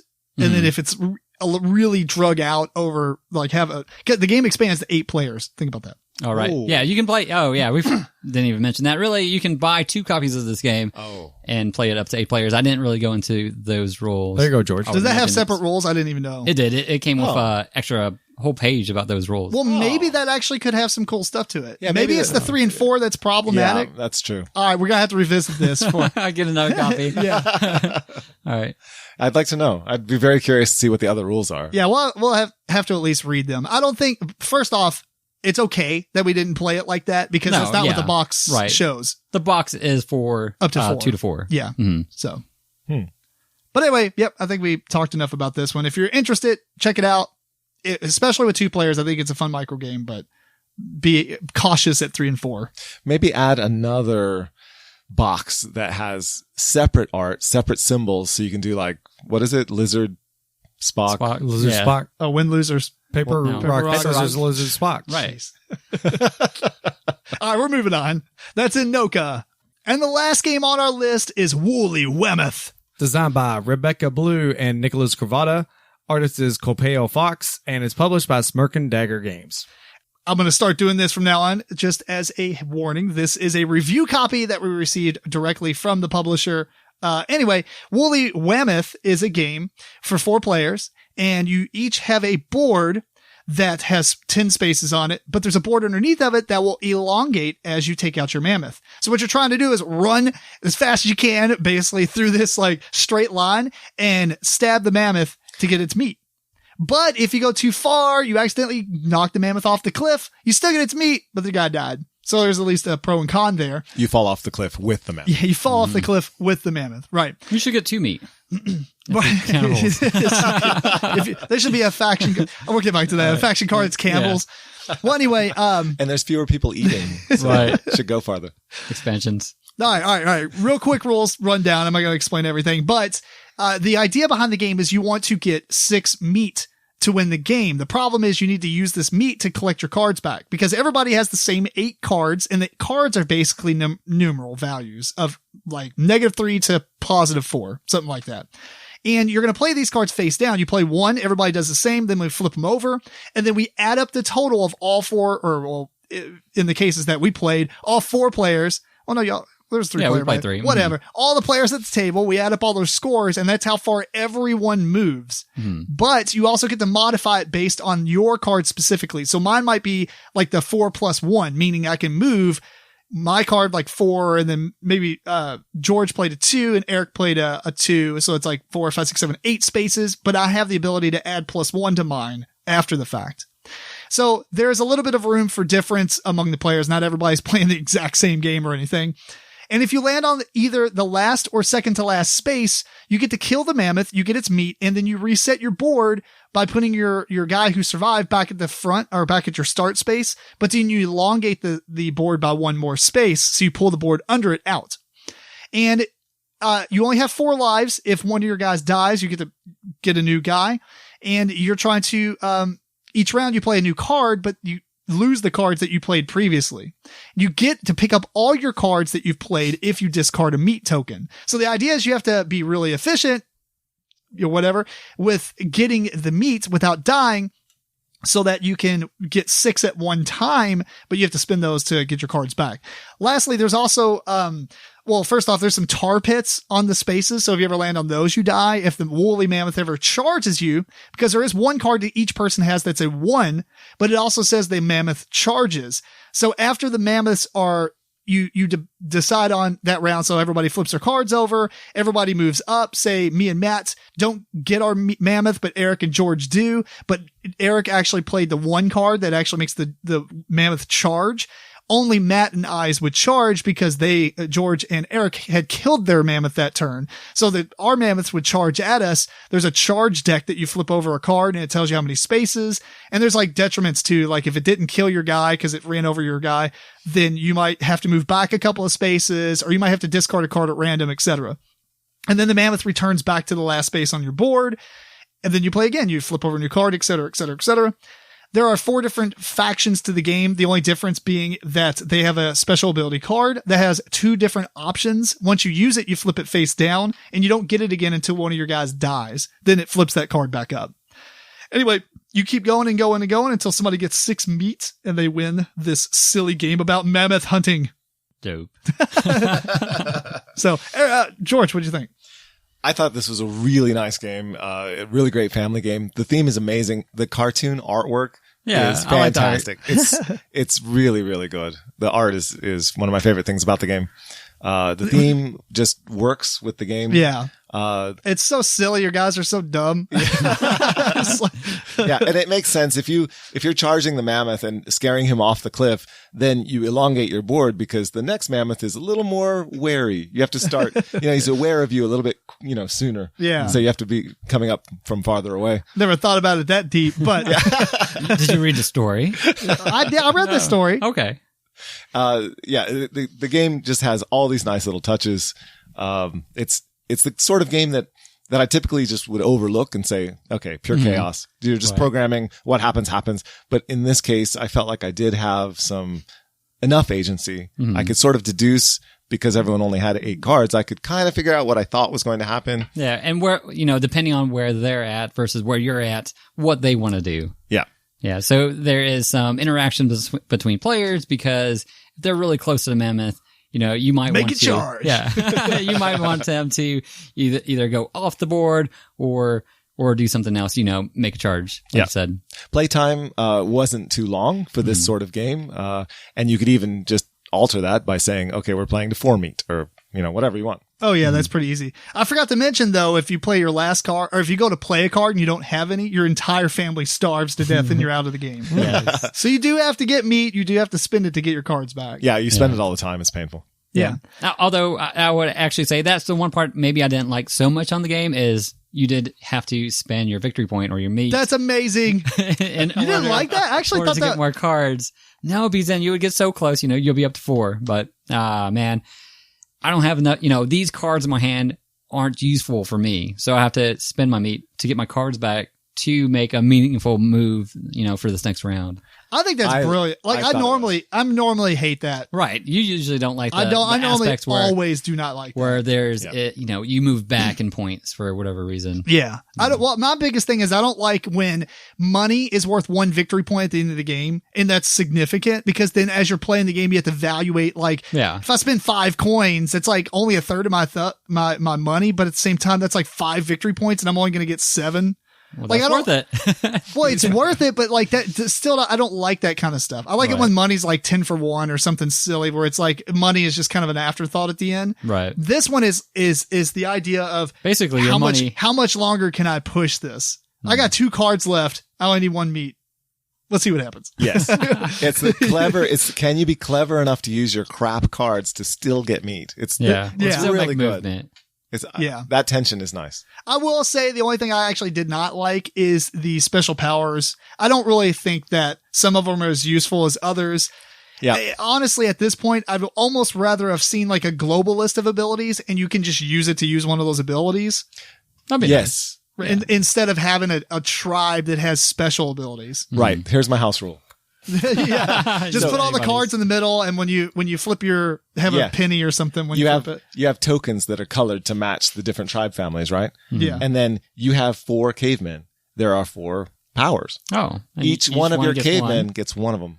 Oh, so that's pretty not bad. cool. And then whatever one's on the track, that's the card that you're going to be Yep, using. boom. Oh, that's pretty awesome. I actually like that. That's pretty fun. Yeah. Yeah. That Kinda evens out the playing field too. Destroys the theming, but how they actually did it. But I mean, I think that's neat. Yeah. Yeah. Something else I'd really like to see is make up mammoth powers, because each of the mammoths has different art. And names. Names, that's right. Stompy. Stompy. Sadly, the names are covered when you put them in the base, but they actually have funny names. Yeah, Nice. I can't remember the others, but so they could have powers as well. And then who knows, you could have a die that you roll. And so they could switch places as to which mammoth you're fighting. Yeah. And they could do things to you. That'd be fun. I think my favorite part of the game is the way you position the boards. They kind of all point towards the middle, like a X, like if you're sitting at a table, like two across from each other. And so Right. we just had a pile of bodies in the middle Yes. as they fell off the cliff. So Right. there's player elimination in this game, but Which we got it's so in our cool. game. We got all eliminated. The last person alive won. I guess in your guys' game, the first person's the 6th. Yeah. Yeah. Yeah. Yep. Yep. So I'll tell you this. I was not that like when I saw it at Origins and Kurt's like, you want this? I'm like, well, tell me about it. And he told me, I was like, that actually sounds pretty funny. Yeah. So, but I had no interest in it before that. Now I'm really glad that he told us about it and gave us a copy of it. And Yeah. dude, it's so funny. Yeah. It's such a fun, nonchalant game, Right. but it's not a game you can't pay attention. I mean, Oh, you yeah. have to be, Yeah. you have to I mean, understand what's going on. Right. To play well, you not only look at where you're at, you look at your opponents and where they're at. Yeah. Yeah. There's so many games that are like this. There's just so many games like Give It to the King or Walk the Plank, where you play an action selection and, oh, look what happened because all these people played these cards and you didn't know what cards they were going to play. And yet I still am going to pick this game up. Oh yeah. Nice. Yeah. It's a fun game. I really liked it. So anyway, final thoughts, Matt? Anything? It looks neat. I like the art. Yeah, the Art art's looks actually, fun. the art grew on me as I was playing the game. I'll be honest. Yeah. It's kind of like, they just look like you just picture them being so dumb. They're caveman. Smack falls off the cliff. Yeah. Love it. Or they falls in a tar pit. And that's how you feel. You feel that dumb when you play that card. You're like, oh. Yeah. That's true. Yeah. It's a good game. Yeah. It's a perfect length too. I don't think it's like mass. I mean, it says 20, 30 minutes. I would argue it's a little longer than that, but with 4 people. Yeah. Just shorten it with the number of meat that you have to get to. And there you are. 6 isn't bad though. No. Yeah, it isn't bad. It's a good length for having 6, but you could play to 4 if you press for time or something. So any final thoughts? Anything else you want to add, No. Overall, I liked it. George? Yep. Liked it. Cool. And that is Wooly Whammoth. Speaking of meat, the meat of the episode. I don't know why I continue to use this stupid phrasing. But Gencon, as I said in the beginning, is almost within 2 weeks. As of recording this, it's like 10 days. I should have this up within a couple. So you're probably looking at like a week or so. And we have a list of awesome we have a list of games that we're excited about. And whether or not they're awesome yet is To be determined. right. So just a precursor, but a thing before we go into this. We're obviously not going to list every game. There's over 600 of them or so in the Gencon preview database for Board Game Geek. Props to them for putting this together so that we can utilize all their work. But I am a patron. Every year I put money towards you guys so I can use this. I'm fine. I guess it's there for a purpose, but it is worth noting that we are going to skip a lot of the games that we talked about at Origins because some of those were demos at Origins and we got excited about and talked about them. Now they might be available to purchase here.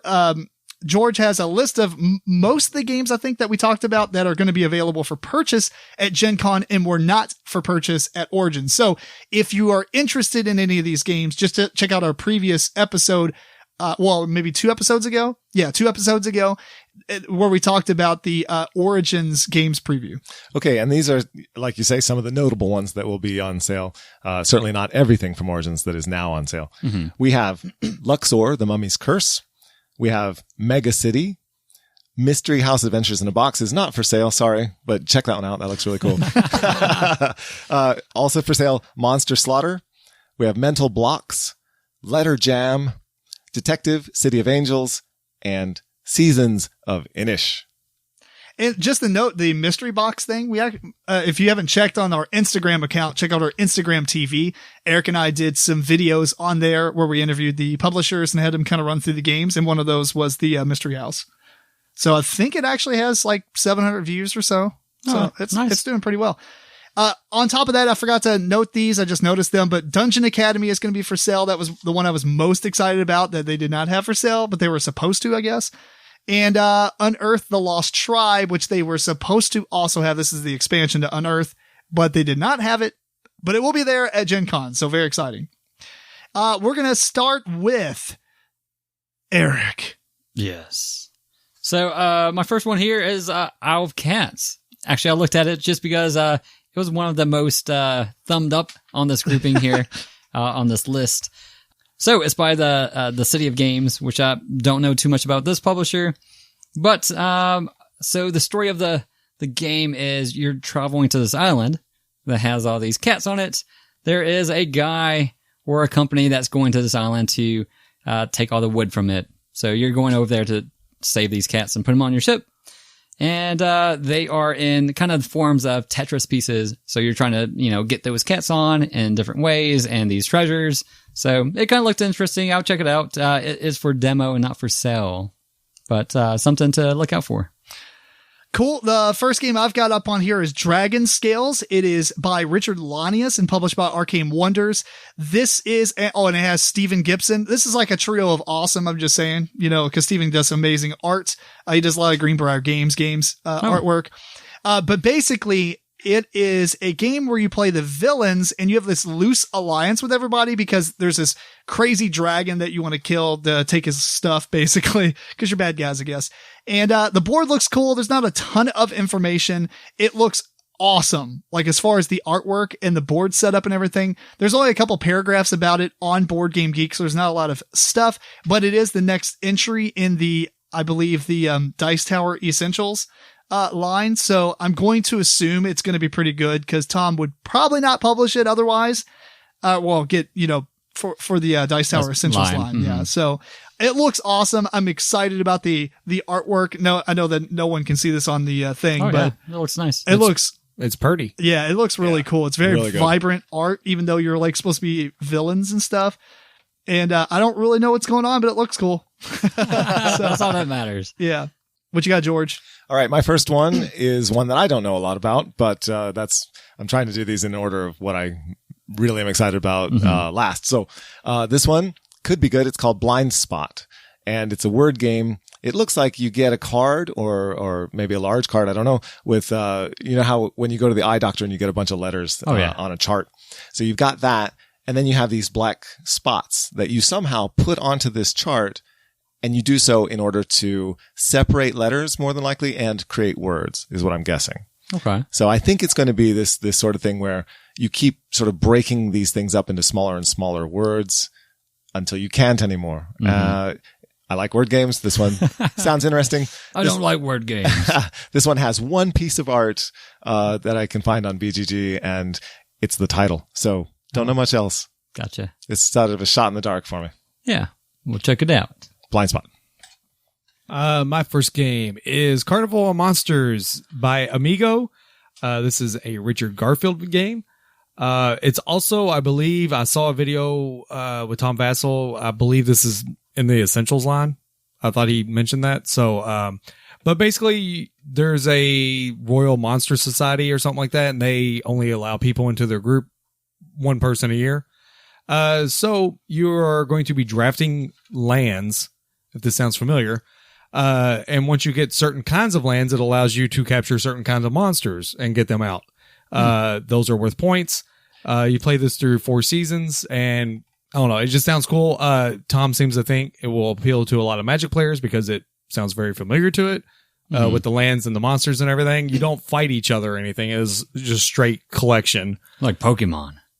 And yes. as Matt mentions this was the game that I thought that has the Dice Tower's Essential line. Dragon Scales is not Dice okay. Tower Well, Essentials. I wasn't going to argue with that it did, but I mean, I just knew that this one was. So. Well, you said it was. I was like, there's no way they published two. I was like, okay. maybe I got them confused. Yeah, okay. And I looked, yeah. Yeah. So, okay. So, and yeah, I don't know. It sounds pretty neat. The artwork is incredible on it. So, yeah, I look forward to it. All right. So next one for me is Oceans by North Star Games. It is a standalone game in the Evolution series of games. Everybody starts off as a carnivore instead of, plant-based.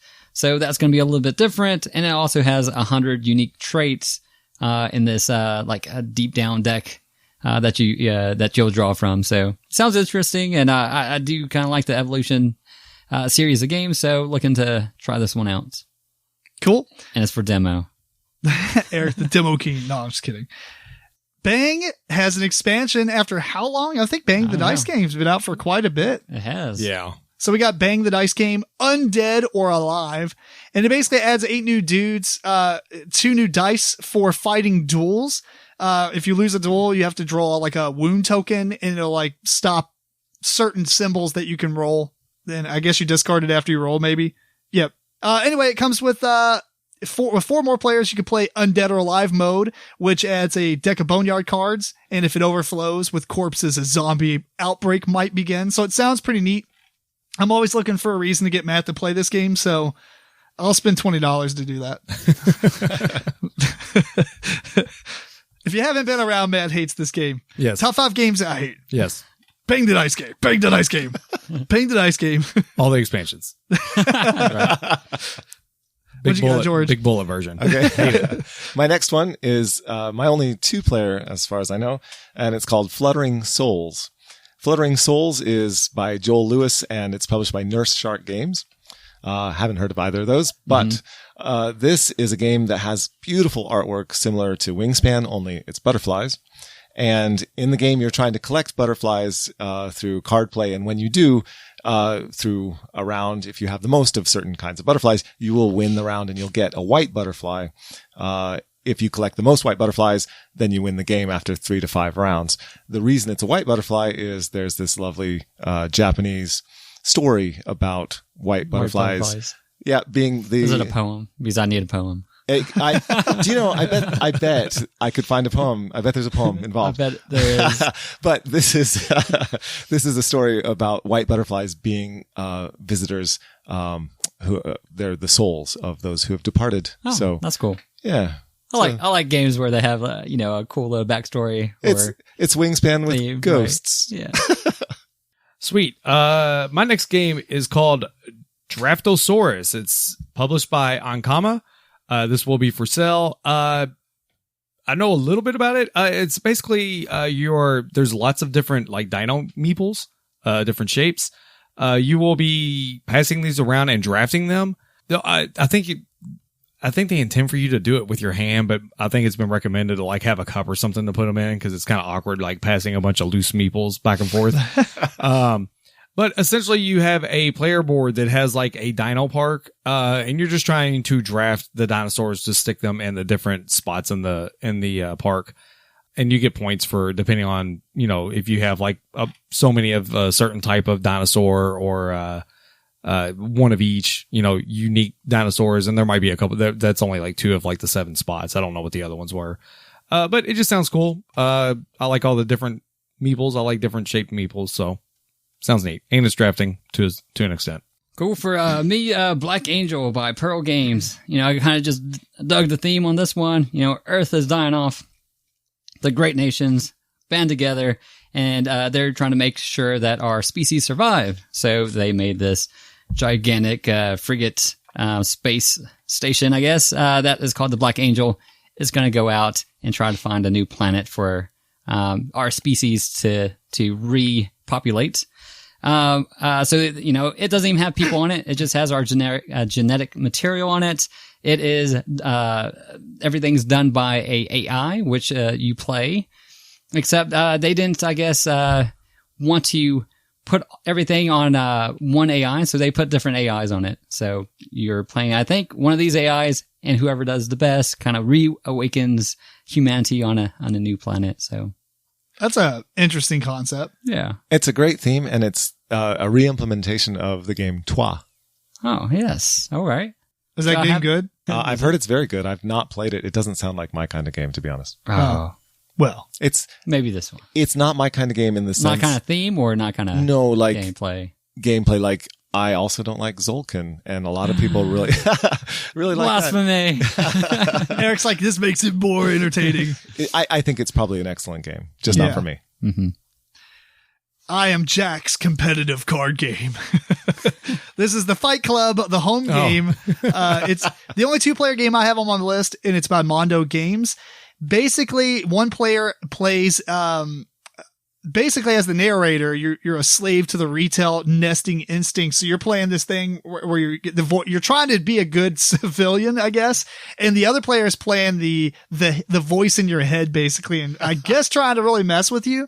It's a deck builder, which is interesting. Whoa. And it's a 2-player game. So this is very odd. I mean, hopefully it has a lot of cool mechanisms. There's only one paragraph about the game. So there's not a lot of info. I'm not a very big fan of the artwork for the box, even though it looks neat. I just don't think if that's the box art, I don't know how well it's going to sell just because it doesn't really, you have to be a Fight Club fan to really kind of get it. It would have been cool if it had like the iconic Fight Club logo. Right. The soap. In the soap. But, whatever. It's neat. And, I'm a huge fan of Fight Club. It's my number 1 movie ever. So I'm looking forward to this. It would be interesting if you're both building into the same deck.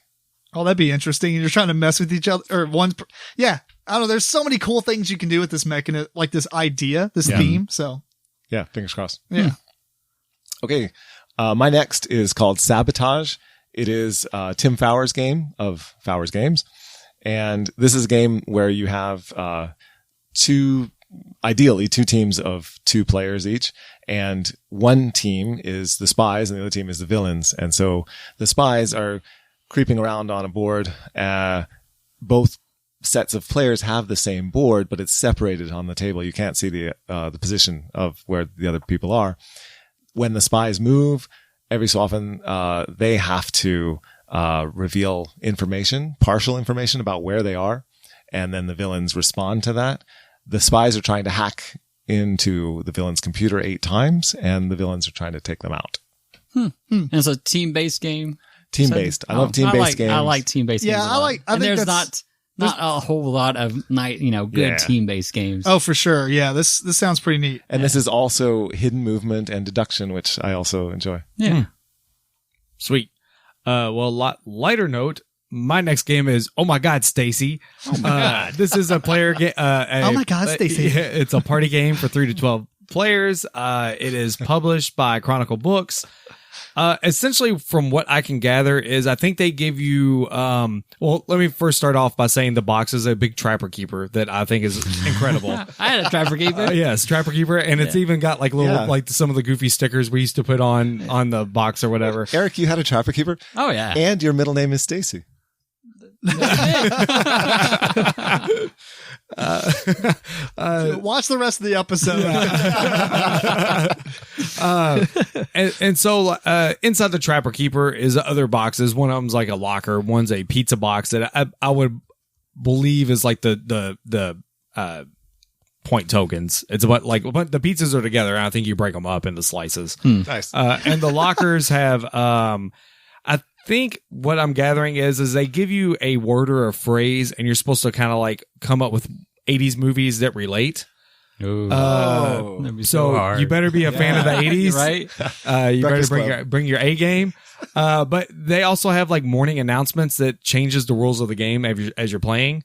And I believe there's teams also, and there might have a little bit of a take that feel to it because it sounds like you're playing cards to sabotage the other people. Does it change the rules in the sense that like now you have to do a silly thing when you answer a question? That kind of. No, I don't know, but I don't know. Okay. I'll get back to you on that. Yeah, I'll get back to you when I get my copy of this. I'll let you know.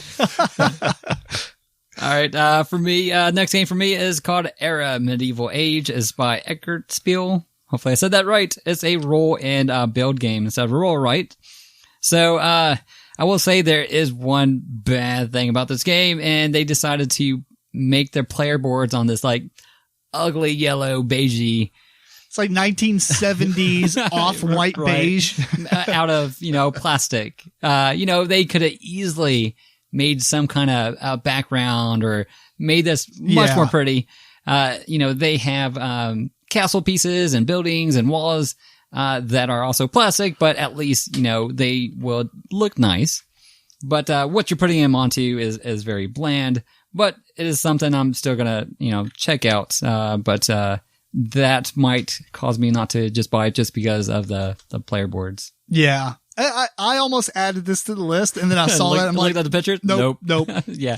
So, I wish they, Which is sad maybe they because I come up think with it's a second edition and kind of, well, but then again, it does have some fantastic amount of response so far, like actual gameplay. So maybe if it's ugly, who cares? But it's definitely one that you approach with caution based on the color of the boards. Right.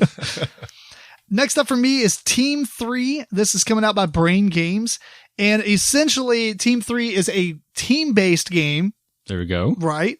Where you play in teams of 3. Love it. There's all these like Tetris style looking cube or blocks, for lack of a better description.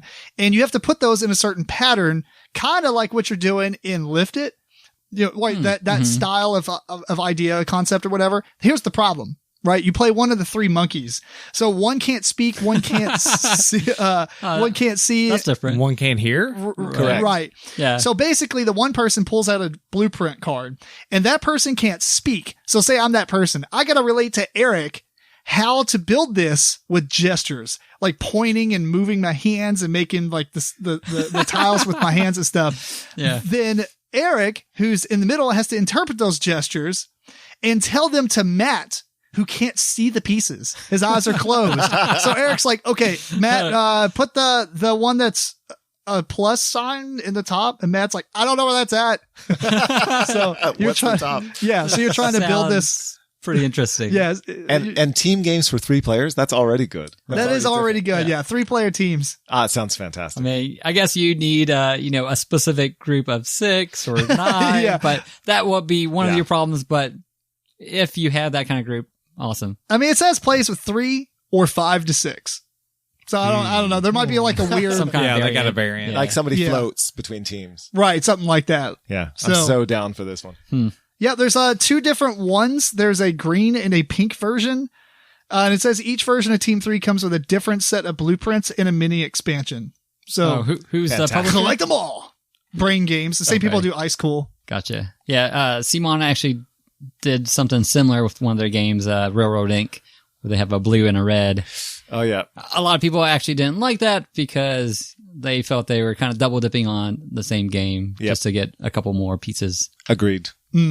But this kind of game, which is a party game, you like to have lots and lots of options for the things that you're going to be building. You want extra cards. So if it's a reasonable enough price, then I'm okay with it. Well, each one comes with a mini expansion too. So maybe that'll add a lot. And the other thing, it's like $20, probably less if you get it online and stuff. So it's not that bad, I guess. Yeah. Yeah. Okay. So my next one is called Grindhouse. And this is a game by John Cohn, Stephen Ambrose Wessel, and it's by Everything Epic Games. This is one where you have 2 to 6 players. I'm guessing more players would be better. And you get characters and you're going into this mansion that is run by a host who is insane. And he's going to give you all kinds of crazy tasks to complete. And depending on how you do them, you're going to end up losing body parts and No. yeah. Is the host named Jigsaw? It's basically that. Yeah. And you may die. And if you die, then you come back as a ghost and you haunt the rest of the players because you don't want them getting out alive. Oh, yeah. If you didn't. If you didn't, that's right. You're bitter. Yeah. So this one, I don't know a whole lot about it other than that theme, but it makes me think of the Switch game, which was in the Jack Box party game series. I think number 3 series, which was Murder Party. And that's a game. What a great name for it. Murder Party. Highest recommendation for that. That is a fantastic trivia game where you have to answer these trivia questions, on your phone with a group. And then if you don't do it fast enough, if you're the last person to answer or you get it wrong or whatever it is, then you have a couple people that are selected to be in a challenge. And the people who are in the challenge, the one who does the worst at the challenge dies and comes back as a ghost. But they can still win the game. It's just much harder for them at that point. It's so good. So this makes me think of that, the board game. And if it is, it's going to be fantastic. Cool. That's pretty good. What you got, Matt? My next game is Aquatica. It's published by Cosmodrome Games. It sounds like we're all mighty ocean kings and we're struggling to bring glory back to our name. So we're going to play cards and do stuff. There is not a lot out about this game. It looks very pretty though.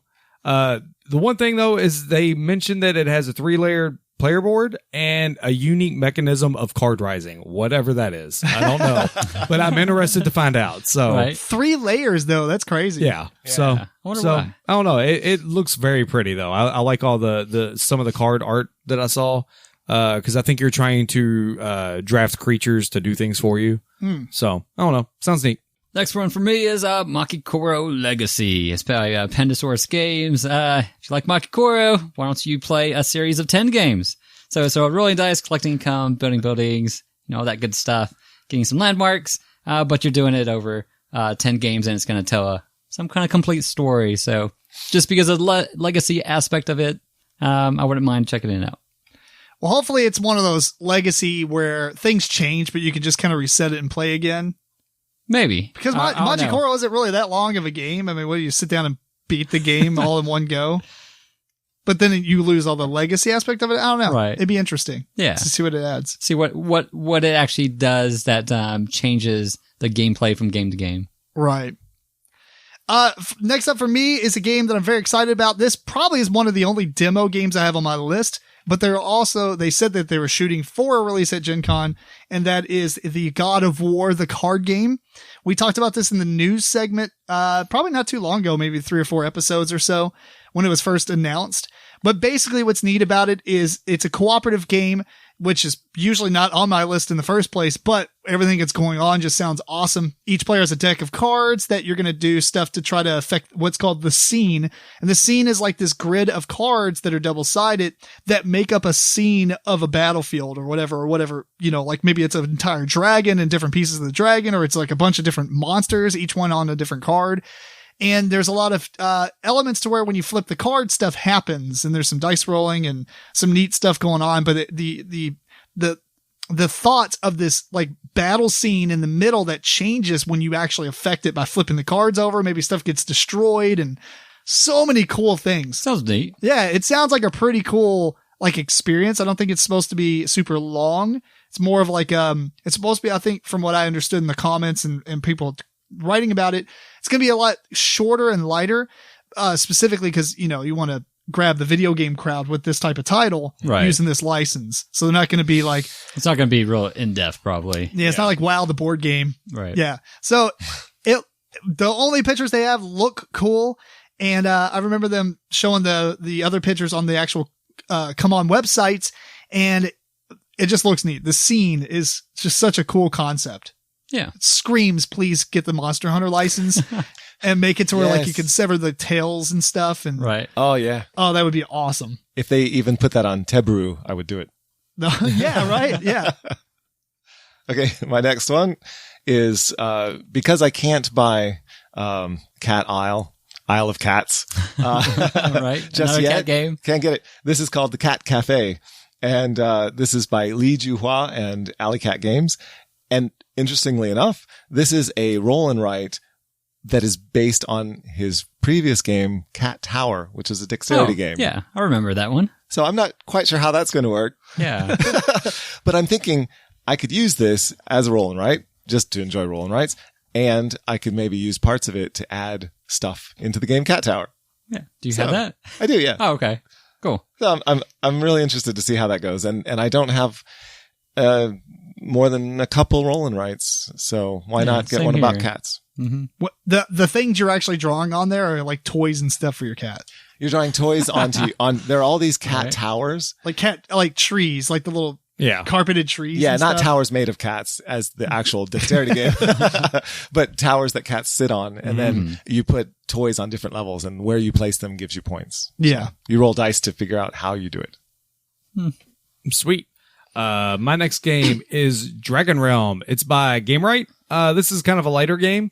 If they had a game called Dragonwood that was essentially kind of a card game where you're doing melds with straights and colors and stuff like that to gain artifacts and do more stuff.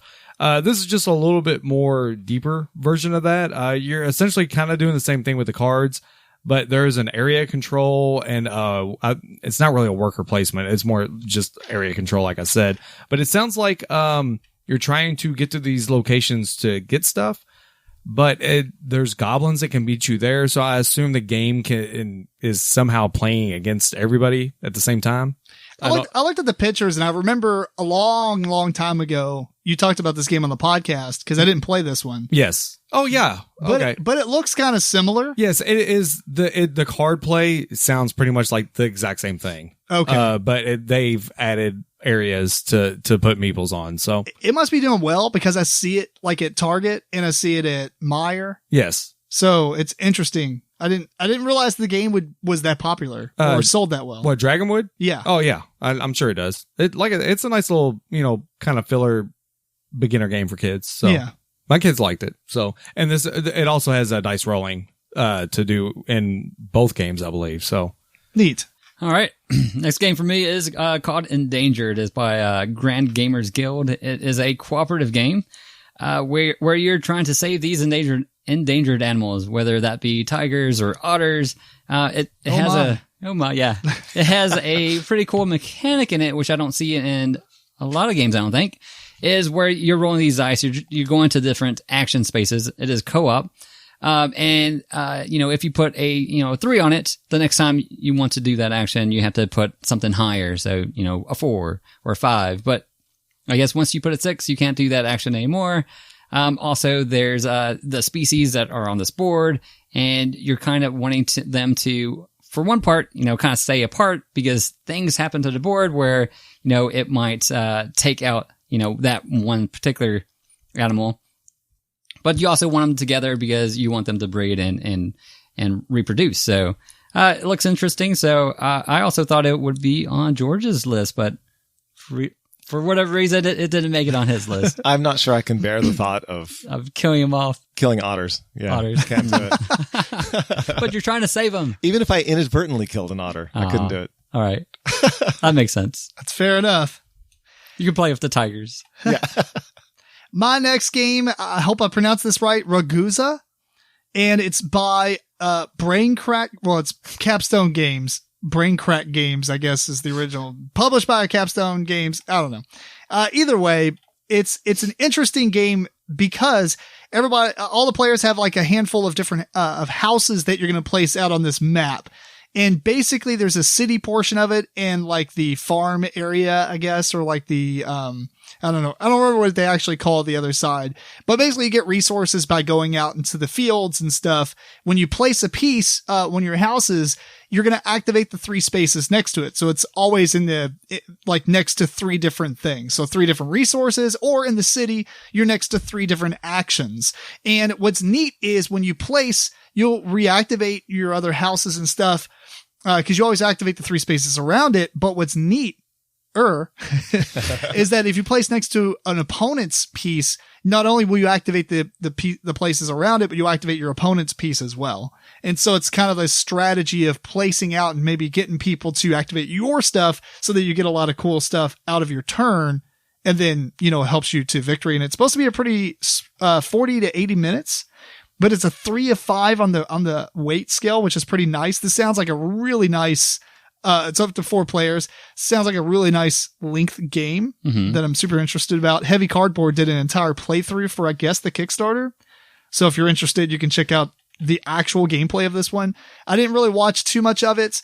I just read the descriptions and looked at the pictures and I was sold. So awesome. Yeah. Cool. My next, this is just a small expansion. It's the Illicit Investments expansion for Stockpile. Yeah. That is by Breth Sobel and Seth Van Orden, and it's by Navu Games. And this is just a collection of promo cards and other cards that were made for the game, and a very small expansion, I think. So I hope it's not a module. It's like a basically. module, yeah. And so it's the second one. I have the first expansion. This is the second one. It says that you can now do things like go for the big short, conduct cowboy marketing, or pump and dump a company stock. I don't know what any of that means. Right. Yeah, basically there's these cards that you get, and I believe you have a hand of them, and you have an opportunity during each action phase where you can play one of them. And do stuff, yeah. So, but Stockpile is one of the only strictly stock games that I can actually take. Yeah, it is one of the better ones. It's a good one, yes. I like that. Chicago Express. Oh, no, there's another, yeah. And very soon, Irish Gauge. Doesn't matter if it's terrible. Right. No, it's going to be better than Chicago Express. Oh. Blasphemy. My next game is Metal Gear Solid, the board game. This will be demo only. I arm wrestled Tim to be able to talk about this one. But like I said, it's by IDW Games. It will be demo only. I tried to find out something about this game. I just saw that there was an interview on Facebook, so I did not get a chance to read it or watch it. But it sounds like it is a cooperative game, and the board game has an AI of sort. I would assume it's something like Spectre Ops, if I had to take a guess. I've seen a picture of the miniatures. It looks like it has all the villains you fought from the Metal Gear Solid game. And I believe it has Merle and Solid Snake, of course. So that's literally all I know about it. Hopefully you can hide in a box. Right? With your Definitely. eyes. Yeah. Little slit in your eyes. So I want to hide in a box and smoke cigarettes before I shoot people because they calm you and you don't shake with the sniper rifle as much. So, And it's designed by Emerson. and it's designed by Emerson. Yeah. That was going to be good. So I apologize to him because we tried to line up something at Origins to do like a podcast at Origins, and man, we were just worn out from doing all those interviews during the convention hours. We stayed busy. I did not even feel like getting the podcast stuff out. So we didn't do a bonus episode for Origins, but there will be one for Gen Con, and I'm pretty sure that I've talked to Emerson, and hopefully he'll be joining us. At worst case, he's gonna have the actual copy there from what he understands, and then maybe we'll be able to get a video with him. Yeah. Explain nice. the game or Yeah. something. I don't know if it's not too long, play it. Yeah. Film us playing it. That'd be kind of neat because I'll take all my stuff. Yeah. So that'll be cool. I'm looking forward to it, man. Metal Gear Solid high school memories. Oh, yeah. Exactly. No, not me. I'm too old. Oh, well, But I did play it. Elementary school that's fair. memories. That's fair. Next game for me is called Abomination by is Abomination the Heir of Frankenstein. It is by Plaid Hat Games, which anything really that Plaid Hat has came out with has been really good. So just being under that publisher makes me, at least check it out. So it's a unique worker placement game where you're trying to build a mate for Frankenstein. However, there's a captain that is trying to kill Frankenstein. So that's kind of the timeline of the game that, you'll have to do this before he dies or whatever. So you're gathering body parts, you're gathering energy, and you're trying to get fresher body parts, and the body parts you have will degrade after time. This sounds great. Yeah, it's pretty dark, but I think it'll be pretty good. It is a little bit of a longer game. Like I said, it is a worker placement as well. I think it's like a 2.5, 3 hour game length. So, which that's not a downside for me. I actually think it's kind of upside. You get to kind of have time to implement a lot of strategies and do whatever that you need to do during the game. There's also an event encounter deck that's going to add some story elements to the game that's going to change it up. So Nice. looking forward to this one. Yeah, I almost put this on there, but then I didn't because of reasons. But I'm looking forward to that one. I gotta say, the artwork of this thing looks incredible. It does look great. It's super macabre, and I like when you're getting the body parts. It looks like the old school like muscle sketch or whatever you used to see in your textbook that had like labeled all the muscles. Yeah, depending on the body parts you get. Some have like skin on them. Some maybe just the muscles, like an anatomical chart, kind of thing. Yeah, it's okay. I kind of like some of those this. wax museums. Yeah. Yeah. I overlooked this completely. Now that you've mentioned it, I'm also this looks. I'm also great. excited. Definitely check it out. Eric arm wrestled me to be able to talk about Right, this one. yeah. This is probably one of the main ones that I'm looking forward to. Sounds good. Yeah. Next up for me, Matt had talked about on the Origins preview. It's Cartographers, a role player tale. Apparently I didn't listen very well. I kind of remember him talking about it now though, after he told me, but I left it on my list because I needed to have as many as these guys. So, but basically it's 1 to 1,000 players. No, it says 100, but whatever. The point is, it's kind of a solo game that you can play with me, people, because it's like a roll and write, except there's no dice. It's actually like a flip and write, because there's a bunch of cards that you flip out. And what's neat is that you flip them out, and there's a time system. You play through all 4 seasons, and you're trying to, I guess, be a cartographer of the land and map out the land or whatnot. So you flip out the time. So you might find like an ancient ruins that cost 2 time. All the time means is how long the round's going to last. Because once 8 points of cards have been flipped out, the round ends, you do scoring, you move on to the second round. So what you're actually doing with these cards is it might flip out and say, you need to draw water or sand or desert or whatever in the configuration of this Tetris piece. And then on your map, you have to put it where you want. These are prototype things. If you're looking at that, George. I am. So you place it on your map and you draw out like a Tetris piece and you put trees on it or mountains or like water or whatever. But what's neat is it has this Isle of Skye style scoring system where there are 6 like A, B, C, D, E, F, right? Scoring things.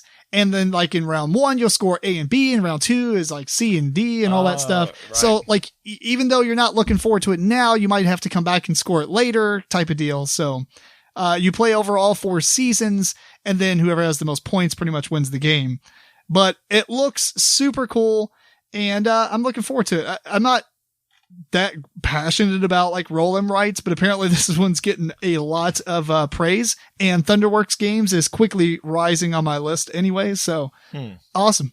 I wonder if there's some room for this to be done with actual maps and actual, locations, and you're being a cartographer for, let's say, the Google Maps. Google. Just maybe during the age of exploration or something like that, where you've come across some new, actual landscape that rather than, I'm not that crazy about the fantasy theme. Themes, Yeah. so. Anyway, I wonder. I think it's awesome. All right. So that's interesting that my next one is sort of related to that because, I'm not really crazy about the fantasy theme. I have always liked Sagrada better than Role Player. Mm-hmm. And so Cartographer's based on the Role Player universe.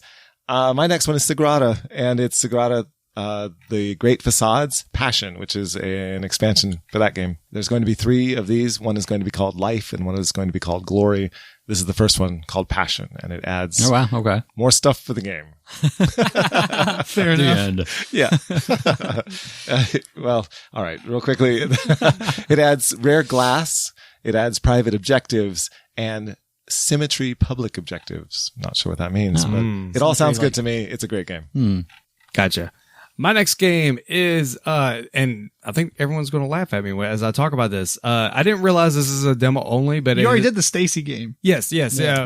Well, no. We laughed. You can't go further back than that. Yeah. Okay. So this is Aftermath. It is by Plaid Hat Games, but I just realized it is a cooperative game. And I don't put those on my list. I don't put cooperative games on my list. I turn my nose at them. I also put demo games on my list. Yeah, I know. Well, I've only got 2. That's fine. So it happens. Really just the artwork and the fact that you play as critters. Essentially, it sounds like the world is gone. Humans are gone. The world is gone. Humans are gone from the world, and animals are left. And I guess they've learned how to use guns and stuff. And, boo. Yeah. So you have to, your colony, you are known to your colony as providers, the providers. And, so it's, I guess you need to provide for your colony. So you venture out and you have adventures. This is played on one of those kind of like spiral books, like what, Above and Below. Is that right? The spiral. Well, more like stuffed fables. I think Above and Below does a near and far. Okay, A spiral I book, wasn't saying it's like maps. Okay, I wasn't saying it's like that. I was just saying with the same style of like Book spiral book. components. Yes. Yeah. Yeah, but Jeremy Hawthorne, he's done Stuffed Fables and Comanauts, which both do that Ah, Gotcha. as well. Okay. Yeah. Okay. Well, that would make more sense why you relate that. You should have told me before, George. It's all good. Making me look bad. Yeah, making me look bad. Come Cut on, this man. part out. Yeah, cut this part out. But yeah, it just looks neat. There's little miniatures with it. I've obviously most of the pictures they show them painted. They don't come painted. They're very gray, but that is fine. That's how most of them come. But just everything looks very nice. I know George would smirk, but I mean, for Mystic, Mice and Mystics, I really enjoyed that. So Me too. I would think this is kind of similar, but George would probably disagree. But- It's kind of similar, but here's the thing that I like about animals is that they're not people and they don't use guns. yeah, they're cute and furry. Yeah, They might Mice and scratch you Mystic- or Mice and Mystics is kind of charming, and like the whole medieval thing, I can swallow that a little more than I can. Here's a mouse with a shotgun, right, yeah. and Dope. he's gonna shoot So- you in the face. Something like Good Critters, not up your alley. No, that always bothers me. It just Yeah. does. I don't want my charming animal games to be like gritty survival. Right. You know, yeah. Yeah. Something else neat before we move on from George's gripes. It does come with 20 playable missions, and it sounds like you build your colony to an extent. So I'm assuming cool. as you go out for and get resources, you bring them back. You must have some kind of like civ building going on with it. So Like That's kind of cool sounding. Yeah. yeah. like a campaign, sort of like what's that massive game that you got? Monster. Oh, Kingdom Death Monster. Kingdom you go. Death Monster. Yeah. Yeah. yeah. Yeah. So I don't know. I'm looking forward to it. I want to shoot cats in the face. Next game for me is Las Vegas Royale by Aaliyah. So if you haven't played Las Vegas, it's a dice game that is implemented pretty well. It is available, but what this does, it incorporates parts of the expansion, which is not available, which is Vegas Boulevard expansion. So it adds these expansion tiles to each of these casinos that once you place your dice there, you get some kind of special ability, as well as it gives everybody a dice that's a little bit bigger or bigger than the others, which acts as 2 dice. So I think it adds to the game. I do like the base game, so looking forward to trying this out and maybe getting that at Gencon. Cool. My next game is also another Thunderworks game that Matt had talked about on the Origins, but it's the Lock Up, a Role Player Tell. And basically, this one's getting a lot of buzz, and it is a worker placement game, and it has a couple of mechanisms that I thoroughly enjoy. But basically, you are trying to run the most notorious like gangs. Like it's a medieval game, obviously, but it's prison life. But it's prison life, and you're trying to run this like medieval gang that's in prison by creating contraband and doing things to get reputation in the prison, but not get so much suspicion from the guards that it's detrimental to you, right? So you are worker placing guys on these different spots. But when on your turn, when you place, it has this cool thing that I remember from Farlight. If you remember that game at all, Eric? No? Anybody? Yes, I remember it. Yeah. So when you place your workers out, they're worth different point values, like 1 to 5, I think. And when you place them out, you can place as many on that space as you want. Obviously, you won't be able to like divide and conquer at that point, but up to 2 tokens, I believe, you can put face down. So it's like, did you put really high guys on there, or did you put really low guys? Right. So you might try to compete over a certain spot. And that's the part in Farlight that I really, really liked. That bidding aspect where it's like, oh man, he's got 2 tokens on there. He could have put his 4 and 5, or he's bluffing and put his 1 and 2, you know. But what's even cooler in this one is certain spots that you go to will arise suspicion if you do too well or whatever, or if you win the first place, or you know, whatever the case may be, because there's cards that go on each spot too. And you have a lookout token that you can put face down that'll kind of like look out, and you won't get suspicion from it because he's keeping, you know, an eye out. And you're mostly just getting a bunch of resources, going to these different places, and you go to other spots to actually build the contraband. There's really funny items in this, kind of like, you know, like shanks and stuff. Right. But they're really funny. Like a teeth brush. Yeah, shanks aren't funny. They're really I mean, not. it's just silly, like contraptions, but it looks really cool. Tom Vassell on the Dice Tower just put a review up about last week, and I watched his little thing, and I got really excited by it, and then I didn't realize Matt talked about it. But I remember him talking about it now. Mm-hmm. That's good. I think it was supposed to last Gen Con. Well, last Gen Con, it was supposed to at least be demoed at, and they didn't even have it. And then I think at Origins, they teased like it was going to be there for demo or something. At first, I think they might even act like they were going to release it, and then it's nice to see them finally bringing it out. So yeah, I don't remember if they did because we walked by the Thunderworks booth and we saw I didn't they still didn't have it. Yeah, right. Okay. I mean, I don't remember seeing it at their booth. Yeah, so they at least said it would be for demo at Origins, and they still failed at that one. So I'm glad they're at least bringing it out. Yeah, looks really good. What you got for us, George? Okay, my next one is an expansion for a game that has been re-released by Rebel Games, and its designer is Adam Kaluska. This is K2, and the expansion is K2 Lhotse, and this is one of the other peaks that's right there around Everest. So they had Broad Peak before. That was their first expansion. This is the next one, and in this one you can have temporary rope. You can make your own ascent lines, basically, and there's other weather effects. There's just different approaches to the various mountains, and you have a shorter time limit as well. So it's just going to add more challenge and adversity to an already really good game. Jinx. That was me. My next game, I will ask everybody: got bacon? Got bacon? Kevin Bacon? But my next game is Terror Below. It is published by Renegade Games. The reason I'm making Kevin Bacon jokes is because I didn't really get it at first, and now I get it. Because it's essentially Tremors. Yes, definitely. Which is fantastic. It's a nice way around a license dispute. Essentially, it looks like for some reason there's big worms in your town. And for an even stranger reason, there's eggs laying around that you feel the need to go run around and pick up. Yeah. I don't know why. Omelets. Omelets. They taste good. But it sounds like the more you move, the more it draws attention to you, and these worms will come up and attack you.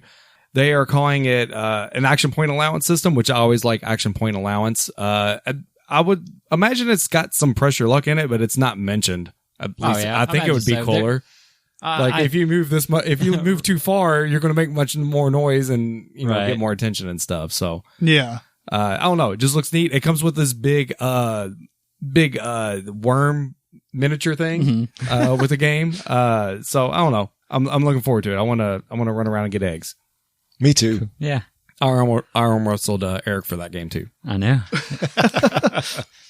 So, next one for me is Merlin, Knights of the Round Table by Queen Games. What this adds to the base game is, 12 new knights, that you are going to either draft or get 2 at random.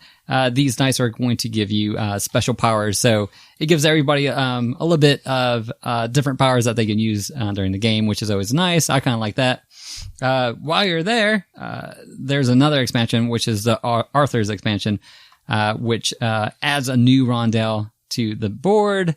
And, Arthur's on there. He can go clockwise or counterclockwise, and he opens up, different things that you can do on his rondel as well. So if you missed that one, go pick it up at the Queen booth. Cool. My next game, other than some of the games that released at Origins or as demo and now they're releasing at Gen Con, this is one of my top games I'm looking forward to. And it's called Ship Shape. It's by Rob Davio, and it's published by Calliope Games. And basically what it is you're trying to, gather, first off, everybody has a hand of identical cards, basically 1 through 10 type of deal. And in the middle of the table, you take all these cargo cards, which are like a square, but the middle's cut out of it, and picture it like it had a grid of 3x3, but it only shows certain symbols. And so when you stack them up in a giant stack and you look at it from above, it's like a 3D effect. Like you can see like this one's blocked, but then deeper you can see like there's another thing down there that's maybe like a higher number or whatever. It's really hard to explain unless you go and look at it. But the way it works is everybody puts a card face down, flips them over. Whoever put the highest card gets to take the top cargo thing from this stack, and then so on and so forth. and then you put them on your cargo bay in front of you. But at the end of the game, or you score at the end of certain rounds too, after you grab so many cargo tiles. And at the end of the game, whoever has most points wins. But it looks really cool. Here, look, now you'll have to look at this on the website, but you see the stack. Oh, basically it's like a 3x3 grid, but like pieces are cut out of it. So it's only showing 3 of the 9 things. Yeah. And they stack in this huge stack. Oh, dude, it looks. I remember looking this game up. Oh, yeah. Man, it just seems really fun. Kind of probably on the lighter side, but like still strategic, because you're like, Right. oh, that looks like a good card. I don't mind getting second or third, but then maybe it has like a bunch of rats, because at the end of like grabbing some of these things, you'll take like your coin, like there's different symbols on all these tiles, and like you'll take your coins minus the rat tokens, and that's how many points you get for that. So you don't want to get stuck with crappy cargo holds, basically. It looks interesting because then just the way that you turn these things back and forth, it's very puzzly. You could cover up your rats and, Yes. reveal other things. Yeah. I don't know if you're allowed to do that at all. You're allowed to rotate it. Ooh. Yeah. I actually read the rule book. Okay. Now I'm suddenly way more interested. Yeah. Look at that. Look at that. Look how awesome that looks. Yeah. It's amazing. All right. Anyway, your turn. Very cool. All right. My next one is one that I don't know enough about, but just based on who has made it and what they've made recently, I'm thinking this is going to be very good. It is Horrified, and it is a game for 1 to 5 players by Forrest Pruzan Creative, and it's by Ravensburger. And they've done a lot of really great titles recently based on IPs, like they did Jaws, Yeah. and they did Jurassic World or Park. Yeah. And this is another one, and it has classic movie monsters. Hollywood, or Like- Hollywood movie monsters. Wolfman and the Blob and all those guys. And so it's a cooperative game. Sorry, Matt. But you're going around, and each of these monsters has a certain sort of means of defeating it and a backstory particular to it. So they have various objectives, and it just sounds very interesting, but I don't really know how it plays yet. So I'm just sort of trusting the name of Ravensburger and the art that I've seen. This is going to be good. It's Universal monsters, is what I was trying to say, not Hollywood monsters. Yeah. Oh, yeah. The old school ones. No, you're right. Yeah. My next game is Shadowrun Sprawl Ops. This will be for sale. It's published by Catalyst Games. The people who are publishing this game, whenever they demoed it at Origins, they straight described it as Waterdeep with dice. What was it called again? I totally. Shadowrun Sprawl That's right. Ops. All right, keep going. So essentially, you've got your workers, and this is neat too. You can loan your workers to other players, but they have to pay you for them. So I assume there'd be some table talk and stuff going on there. But it sounds like you can.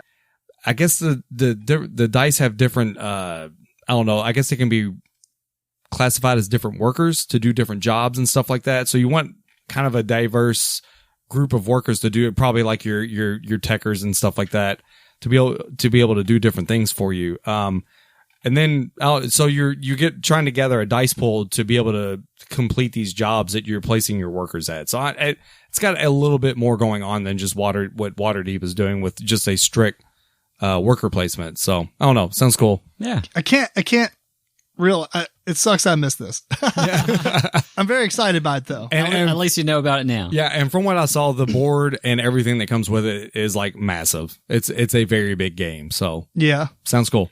All right. Next one for me is Run. Is this your last one, Eric? This is Okay, keep going. Run, Fight, or Die Reloaded. It's by Grey Fox Games. It's a rehashed new version of Run, Fight, or Die. So in this version, you could get followers like the previous version, but now they can soak up damage. You can get rid of them. They got rid of the fleeing deck. Instead of having one combo that you might go after, they give you a couple of different combos. You're rolling 6 dice instead of 5. And when you run away from zombies, you can set them on another opponent's board as well. So basically, same game as before, but they made it a little bit better. We played it at Origins. Way cooler artwork. Definitely. So looking forward to trying out again at Gencon and maybe picking it up. Man, I really like this one. Yeah. I didn't know what to expect, and we sat down and we played it, and I was like, this is awesome. like, cause, King of Tokyo is a good game, but if you don't want all that interaction between each other, like this is a really fun game to play, even though you do get a little bit of interaction still. Right. Yeah. Most of that comes from fleeing away from zombies and giving it to someone else. It's good stuff. Yeah. Last game for me is The Towers of Arkanos. And this is a game I talked about. I was very excited for it when it came out on Kickstarter. It must have been almost a year or a year ago. And we talked about it on the news segment, but now it's going to be available at Gencon. And it's a pretty light game. I mean, Board Game Geek has it as a 1.4 out of 5. It's a pretty light game, Definitely but light. It's by a new game company called CGS, which is Creative Games Studio. I just thought about that. That's the most generic name ever, but sorry guys. Great game, boring name for Creative Games. Anyway, the board game looks amazing though, because you have these discs that represent the different pieces of the tower, and there are a few of them out there, and it's like dice drafting, but you draft the dice and you put them on the spaces of the tower, and once a tile gets full, then you put another tile on top of it and you build these towers and you get points and such. And it's pretty light. What's even neater is that each player has a player board that has like 6 different abilities. So when you draft a die, you can put it on top of that number, I believe, to activate that power. And they have pictographic stuff, and on the backside, it's all text. So that's pretty awesome. I was watching the kind of run through of that game, and I was like, that's really awesome that you can use like the iconography or flip it over and just get pure text to define the abilities. Anyway, that was a kind of a cosmetic thing, but the game looks awesome, and it looks cool when it's being played. So looking forward to it. What you got, George? Okay. My next one is called Medium, and this is by Greater Than Games. If I've got that right, they may have changed. And let's do a real quick demo of this. So, All right. This is from their webpage. This is a game where you're going to get a word, each of you, and then I'm going to go 3, 2, 1, and you both say a word. And if you're on the same psychic medium wavelength, you're going to say the same word, and it'll be amazing. What? Okay, so let's see. Eric, if your word is astronaut, and Tim, your word is cheese, you're going to both say a word at the same time, and hopefully you say the same word. 3, 2, 1, go. Space. Dry. Okay. It didn't work. So Craters. Craters would have been good. it would have. What did you say? Amazing. Craters. It doesn't matter as long as you both say the same word. Yeah. Their example, they said moon. That's what I said. Oh. Okay. All right, play with Matt. Here's another one. You probably didn't hear me over you all, but Okay, Matt, you're playing with Eric. well, I'll Okay. get this one wrong. Yeah, Yeah. probably. Okay. Matt, your word is river. But, okay. Eric, your word is knee. Knee. 3, 2, 1. Bend. Human. So you're kind of trying to find some kind of Okay. correlation between Yes. the two. SoTt is really good at this game because that is actually what they said. Bend is really good. All right, yeah. all right, 3 times. All right, Matt all and me. Matt and me. Is there another one? Okay. Is there another one? Yeah, there's one more. It's perfect. Okay. Matt, you get the hard one because you're good at this game. Okay. Okay. Your word is donut. And Tim, your word is Canada. 3, 2, 1. Hole. Sorry, Canada. All I could come up with was maple. But Yes. Is that it? Yes. Oh, man. Matt's amazing. That's amazing. This is Matt's game. Write this down, Matt. Okay. Well, that's basically how you play medium. Yeah. Right. And I would like more than 3 seconds, but I get it. it would be amazing if you both say the same word at the same time. Right. That's like maybe never high happen. fiveable. Boom, high fives. But in the game, there are also So some. the words are like deliberately, they have some sort of correlation. No, right. It is a you're deck of getting cards, and random words. Oh, you have to come up with it yourself. those were just examples. Right. I gotcha. right. Like it could Right. be. Oh, so you don't really need this game. Like, Well, here's the thing: they also have cards that are psychic powers that you can use to help yourself out. You guys didn't have that benefit, and then there are also there's some kind of cards you that can are text your opponent. I know what you're thinking. cards called the Hand of Fate. I don't know. There must be more to the game, but just the basic idea is fantastic. That's pretty cool. Yeah. That's not bad. Sounds awesome. I like this game. Yeah. I want to play with Matt. Fun. I want to play it. You're flawless. Yeah, this game's a lot of fun. Here, somebody give me a word and give someone else I want to play it. All right. Eric and Matt. Oh, yeah. Matt. Give the word. Rating champion. All right, Eric, you give him a word, and then I will give George a word. Okay. I'm giving Matt a word. They're going to be so different. Some kind of basic word. Yeah. Matt, bottle. George, statue. 3, 2, 1. Ship. Strike. I don't know. What'd you say? Strike. I thought like ship in a bottle. You're so good at this game. We're not worthy. That's good stuff. That's it. That was fun. Well, it was my last game until George forced one on me. I offered you one of mine. Here, take this. My next game is Nocturian. It is for sale. It is by Vesuvius Media. And See, that's how you name your company. yeah. Yeah. Vesuvius. Vesuvius. It is a what is it? It's a dice worker placement game. I like those. Yeah, those are like Marco Polo. Marco Polo, yeah. But along with that, you have like a player board where you're trying to go to these different locations and get heirlooms. It's like a sword, armor, and a hat is what it looked like on the demo I saw. But then the thing that really drew me to the game is that you get critters for your companions, and they have abilities. And you have 4 slots on your player board at the bottom. You put your little critter peoples. But essentially, I think you're trying to like build an army to like do some like final battle. Yeah. At the end of it. So a few critters. But it's a really big board. So I assume there's a lot of spots, or they just wasted a lot of space with the board. So it looks like a pretty good sized game. I think it is kind of long, if I remember right. 40-70 minutes. Ain't bad. No. So I guess it's fairly quick, but yeah, it just looks neat. The artwork's really nice. So good stuff. Well, I think Eric and I are out of games. Anybody else got some? I have a few. All right. Go through them. Here, take a look at this one. and I'll do a different George is handing games out. Tim, you The get this one? Yeah. How am I supposed to talk? George is arm wrestling games No. to make us talk about I am them. very excited about this game. Just look that one up while I looks talk so about this good. one. Here, I'll talk about this one. Okay. Mine is a... He gives me a space game. Did you give me a space game? I Well, did. this game's all the new thing now. Okay. Anyway, mine is Decrypto. It is the expansion for Decrypto, and it is Laser Drive. And Decrypto is a wonderful party game. Oh, yeah. And this is going to add. What is it going to add? Doesn't matter. It's a great game. Whatever it anything it adds, adds it's is going to be good. great. Yeah. It's going to give you laser tokens to use somehow, but it doesn't matter. It's going to be great. Awesome. Anything added to a game that good already, I'm down. Yeah. Matt, you got anything left? Well, let me quickly look at this thing that George just drew on me. Everdale Pearlbrook. Oh, yes. Yes. You threw that one on him? Well, yeah, he likes critters as much as I do. that's fair. Published by Starling Games. I don't know anything about this game. I think it adds stuff with water. You weren't there when we played it?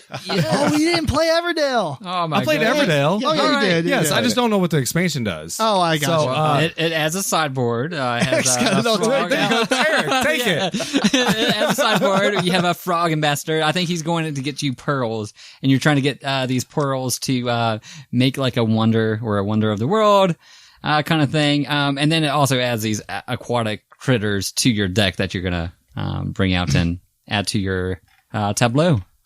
Yeah. And then I am going to cheese out and say the reprinting of Everdale. Yeah. Being the Gencon. So Oh, yeah. it's been out of print for a while, and they're going to have some at Gencon for sale. Anybody who doesn't have it, go get it. Yeah. Fantastic It is game. good. All right. Are you ready? Or I can do another? The last on my list. George is really excited about Anomaly, published by Starling Games.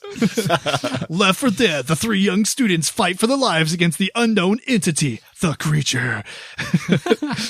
Anyway, Sounds awesome. it's a hidden movement game, deduction, combat for 2 to 4 players. Does this one have like a black box with a white triangle looking thing on the front of it? Yeah, it's not Kinda- really. triangle-ish. I guess if you can't remember it, it kind of looks like that. But once you look at it, you're like, oh no, it doesn't look anything. Yeah. But it seems cool because you're divided into 2 teams. So awesome with team games. Team play. Got, deduction. It's sci-fi. It's got area movement. I don't know what else to say. What else does Board Game Geek say about it? I'll read off these paragraphs. The anomaly needs to feed to stay alive, either on the fuel of the students themselves. On the fuel or the students themselves. Yeah, well, reading's hard. It's hard. You got one last one? I've got 2. I've got 10. But they're quick. So, okay. All right, just do these 2 and we'll be done. Okay. This one you can't find if you look up on BGG because is that the what game? What? What? Never name your game what. No, right. There's a million whats. Anyway, or the game. Yeah. Or the game. Right. The game what? Yeah, that'd be bad. So this is what. And it's a game that couldn't be simpler. All you do is you have a card. It has a question on it. The question asks you about something on the other side of the card. So you flip over the card and you answer it. And then there's a die. And the die tells you, do you tell the truth or do you answer incorrectly? And you have to go as fast as you can through as many cards as you can. And it's a team game. So you're doing this for your team. There's another team that gets to go. The amount of time that you have is based on how much time the other team either took or did not take. Mm-hmm. So it's going to be one of these party games where it's just, you're making hilarious, dumb errors because you're trying to do it real You're fast. trying to go fast and you're just going to turn into a blithering idiot. Right. So it's like, that made no sense. That's going to be the party game. Sounds like a great drinking game. For this Gen Con. Yeah. What's the last one? And my last one is a game, that I shouldn't like because it's pick up and deliver, which I typically don't like, but it's dexterity. So it's called Rail Pass. And Rail Pass, you have these trains and you have cities. So there are 6 cities around the table and it's co-op as well, which I like. Yeah. So you have 10 minutes to play. There are 6 cities around the table. So however many players you have, you divide up the 6 cities. If you have 4 players, somebody's got 2 cities. 2 people do. Yeah. The most dexterous. Yeah, maybe. And then you have trains. So your city has a color. Your trains, you have a short one and a long one. You take a whole bunch of dice that don't match your city color and you roll them and they're going to be on your mat. And then when the game starts, you have 10 minutes. The trains have engineers in your color and you're going to take an engineer peg, stick it in a train. You're going to take dice and you're going to stick it on the train. And then it's called Rail Pass because you have to physically pick up the train and pass it to somebody else around the table. It's going on a journey to where it needs to go. Right. That's so different. You pick it up and you pass it and you go toot toot, and they have to say toot toot when they get it from you. Jeez. Right? And you're constantly passing it along. So you're for 10 constantly minutes. passing these trains along. But here's the thing: if any of the dice fall off, then you've lost that cargo. No. And it's thematic. Yeah. And if you actually drop an entire train, like the engineer dies and, you lose the train, like it's, you've had a wreck. Silly. And the engineer can only go so far from his home city. So if you get an engineer that if you pass him too far, then there's some kind of like, I don't know, railroad strike or something and bad things happen. Mm-hmm. And, so you have hotels that you can keep engineers in because you only have 2 hands and there's 2 trains. If you have a train in each hand, you're doing nothing else until someone takes a train from you. So there's going to be all these log jams, all this hilarious, like, send my guy back to me because he's been sleeping in your hotel forever. It's going to be hilarious. 10 minutes and you see how many things you can get in the right place. There are tunnels that you have to physically pass things through. It's just brilliant. It's going to be amazing. It's Rail Pass. Cool. That it? That's it. I got one last thing. It's real quick. Matt, did you ever read 8-Bit Theater? It's a comic series, like a web comic series about Final Fantasy characters doing stuff. I don't think so. No. Well, I forgot about this until just a few seconds ago. And basically there's a game called Bargain Quest and they have a promo pack or like a bonus pack of just card arts of cards that are from the 8-Bit Theater, web comic, which was interesting because it ended in 2010. So it's been like 9 years since this has been going on. And more importantly, like all the artwork in it was basically the Final Fantasy 1 sprites from the NES game. Right. So I'm like, they kind of made them into like actual like art, but it's all Final Fantasy characters, but it's based off 8-Bit Theater. It just seems like straight up copyright avoidance, like on multiple scales. It's like, we made a webcomic that uses the art from a video game, but it's not copyright. We don't own the copyright. Then somebody makes it's like promo pieces based off of something that skirted the copyright in the first place. It was just really interesting, but it would have been cooler if somebody actually had read it, because it was like 17 or 1800 comics. That's the full series. Oh, wow. It was awesome. I'm pretty sure we released it like once a day. It's either once a day or like 3 times a week or something like that. I remember working, this was like it had to have been 2003 or 4 kind of era. And, I remember just as it came out, I worked every day. I would refresh it until it came out. I was like, yes, read it. Done. It's like 15 minutes. No, not even that long. It's a comic. So it's like one page of a comic comes out in a day. Okay. I don't know. If you want to read a massively long, hilarious story, at some point, like if you're familiar with Final Fantasy, the fighter is like played as a dumb person in this game that's just a brute. And he's like, I'll make this new weapon. It's called Sword Chucks. And it's like swords with chains connected to them. And then literally, and this is, I guess, spoiler, but who cares? It's like 500 or 600 comics later, he actually makes them and brings them out. It's like, it's hilarious. Dude, it's so funny. It is so funny. I think the website's called Nuclear Power, and the comic is called 8-Bit Theater. But if you just look up 8-Bit Theater online, you'll find it. So sweet. And there's a game on it. Well, it's just a bonus pack of character cards or something for the game called Bargain Quest. Oh, okay. It's a really obscure, promo, basically. So it looks neat. I just thought it just caught my eye because of that. I was like, 8-Bit Theater. I had to look it up to see how long ago this has been, because I know it ended. So it's like, it actually has an ending. Anyway, I guess we're done here, right? Yep. Well, if you see us at Gencon, as of right now, pretty much all of us are going, I'm assuming.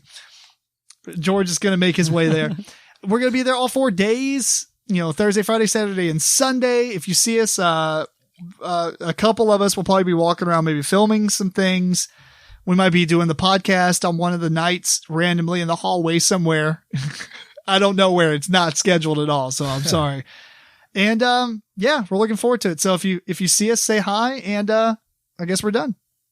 So I think it's time to wrap the podcast up. We want to thank you again for tuning into episode 79 of the MeepleCore Podcast. This episode was recorded on July 22nd, 2019. Please send us questions and comments to MeepleCore@gmail.com. Follow MeepleCore on Twitter, Facebook, Instagram. Check out the video versions of the show on YouTube.com/MeepleCore. I'm going to try to say this as fast as possible. Until next time, this is Tim Jennette, the Metal Meeple. Matt RoBear. Eric Ledford. George Breden. Keep on rocking and rolling dice.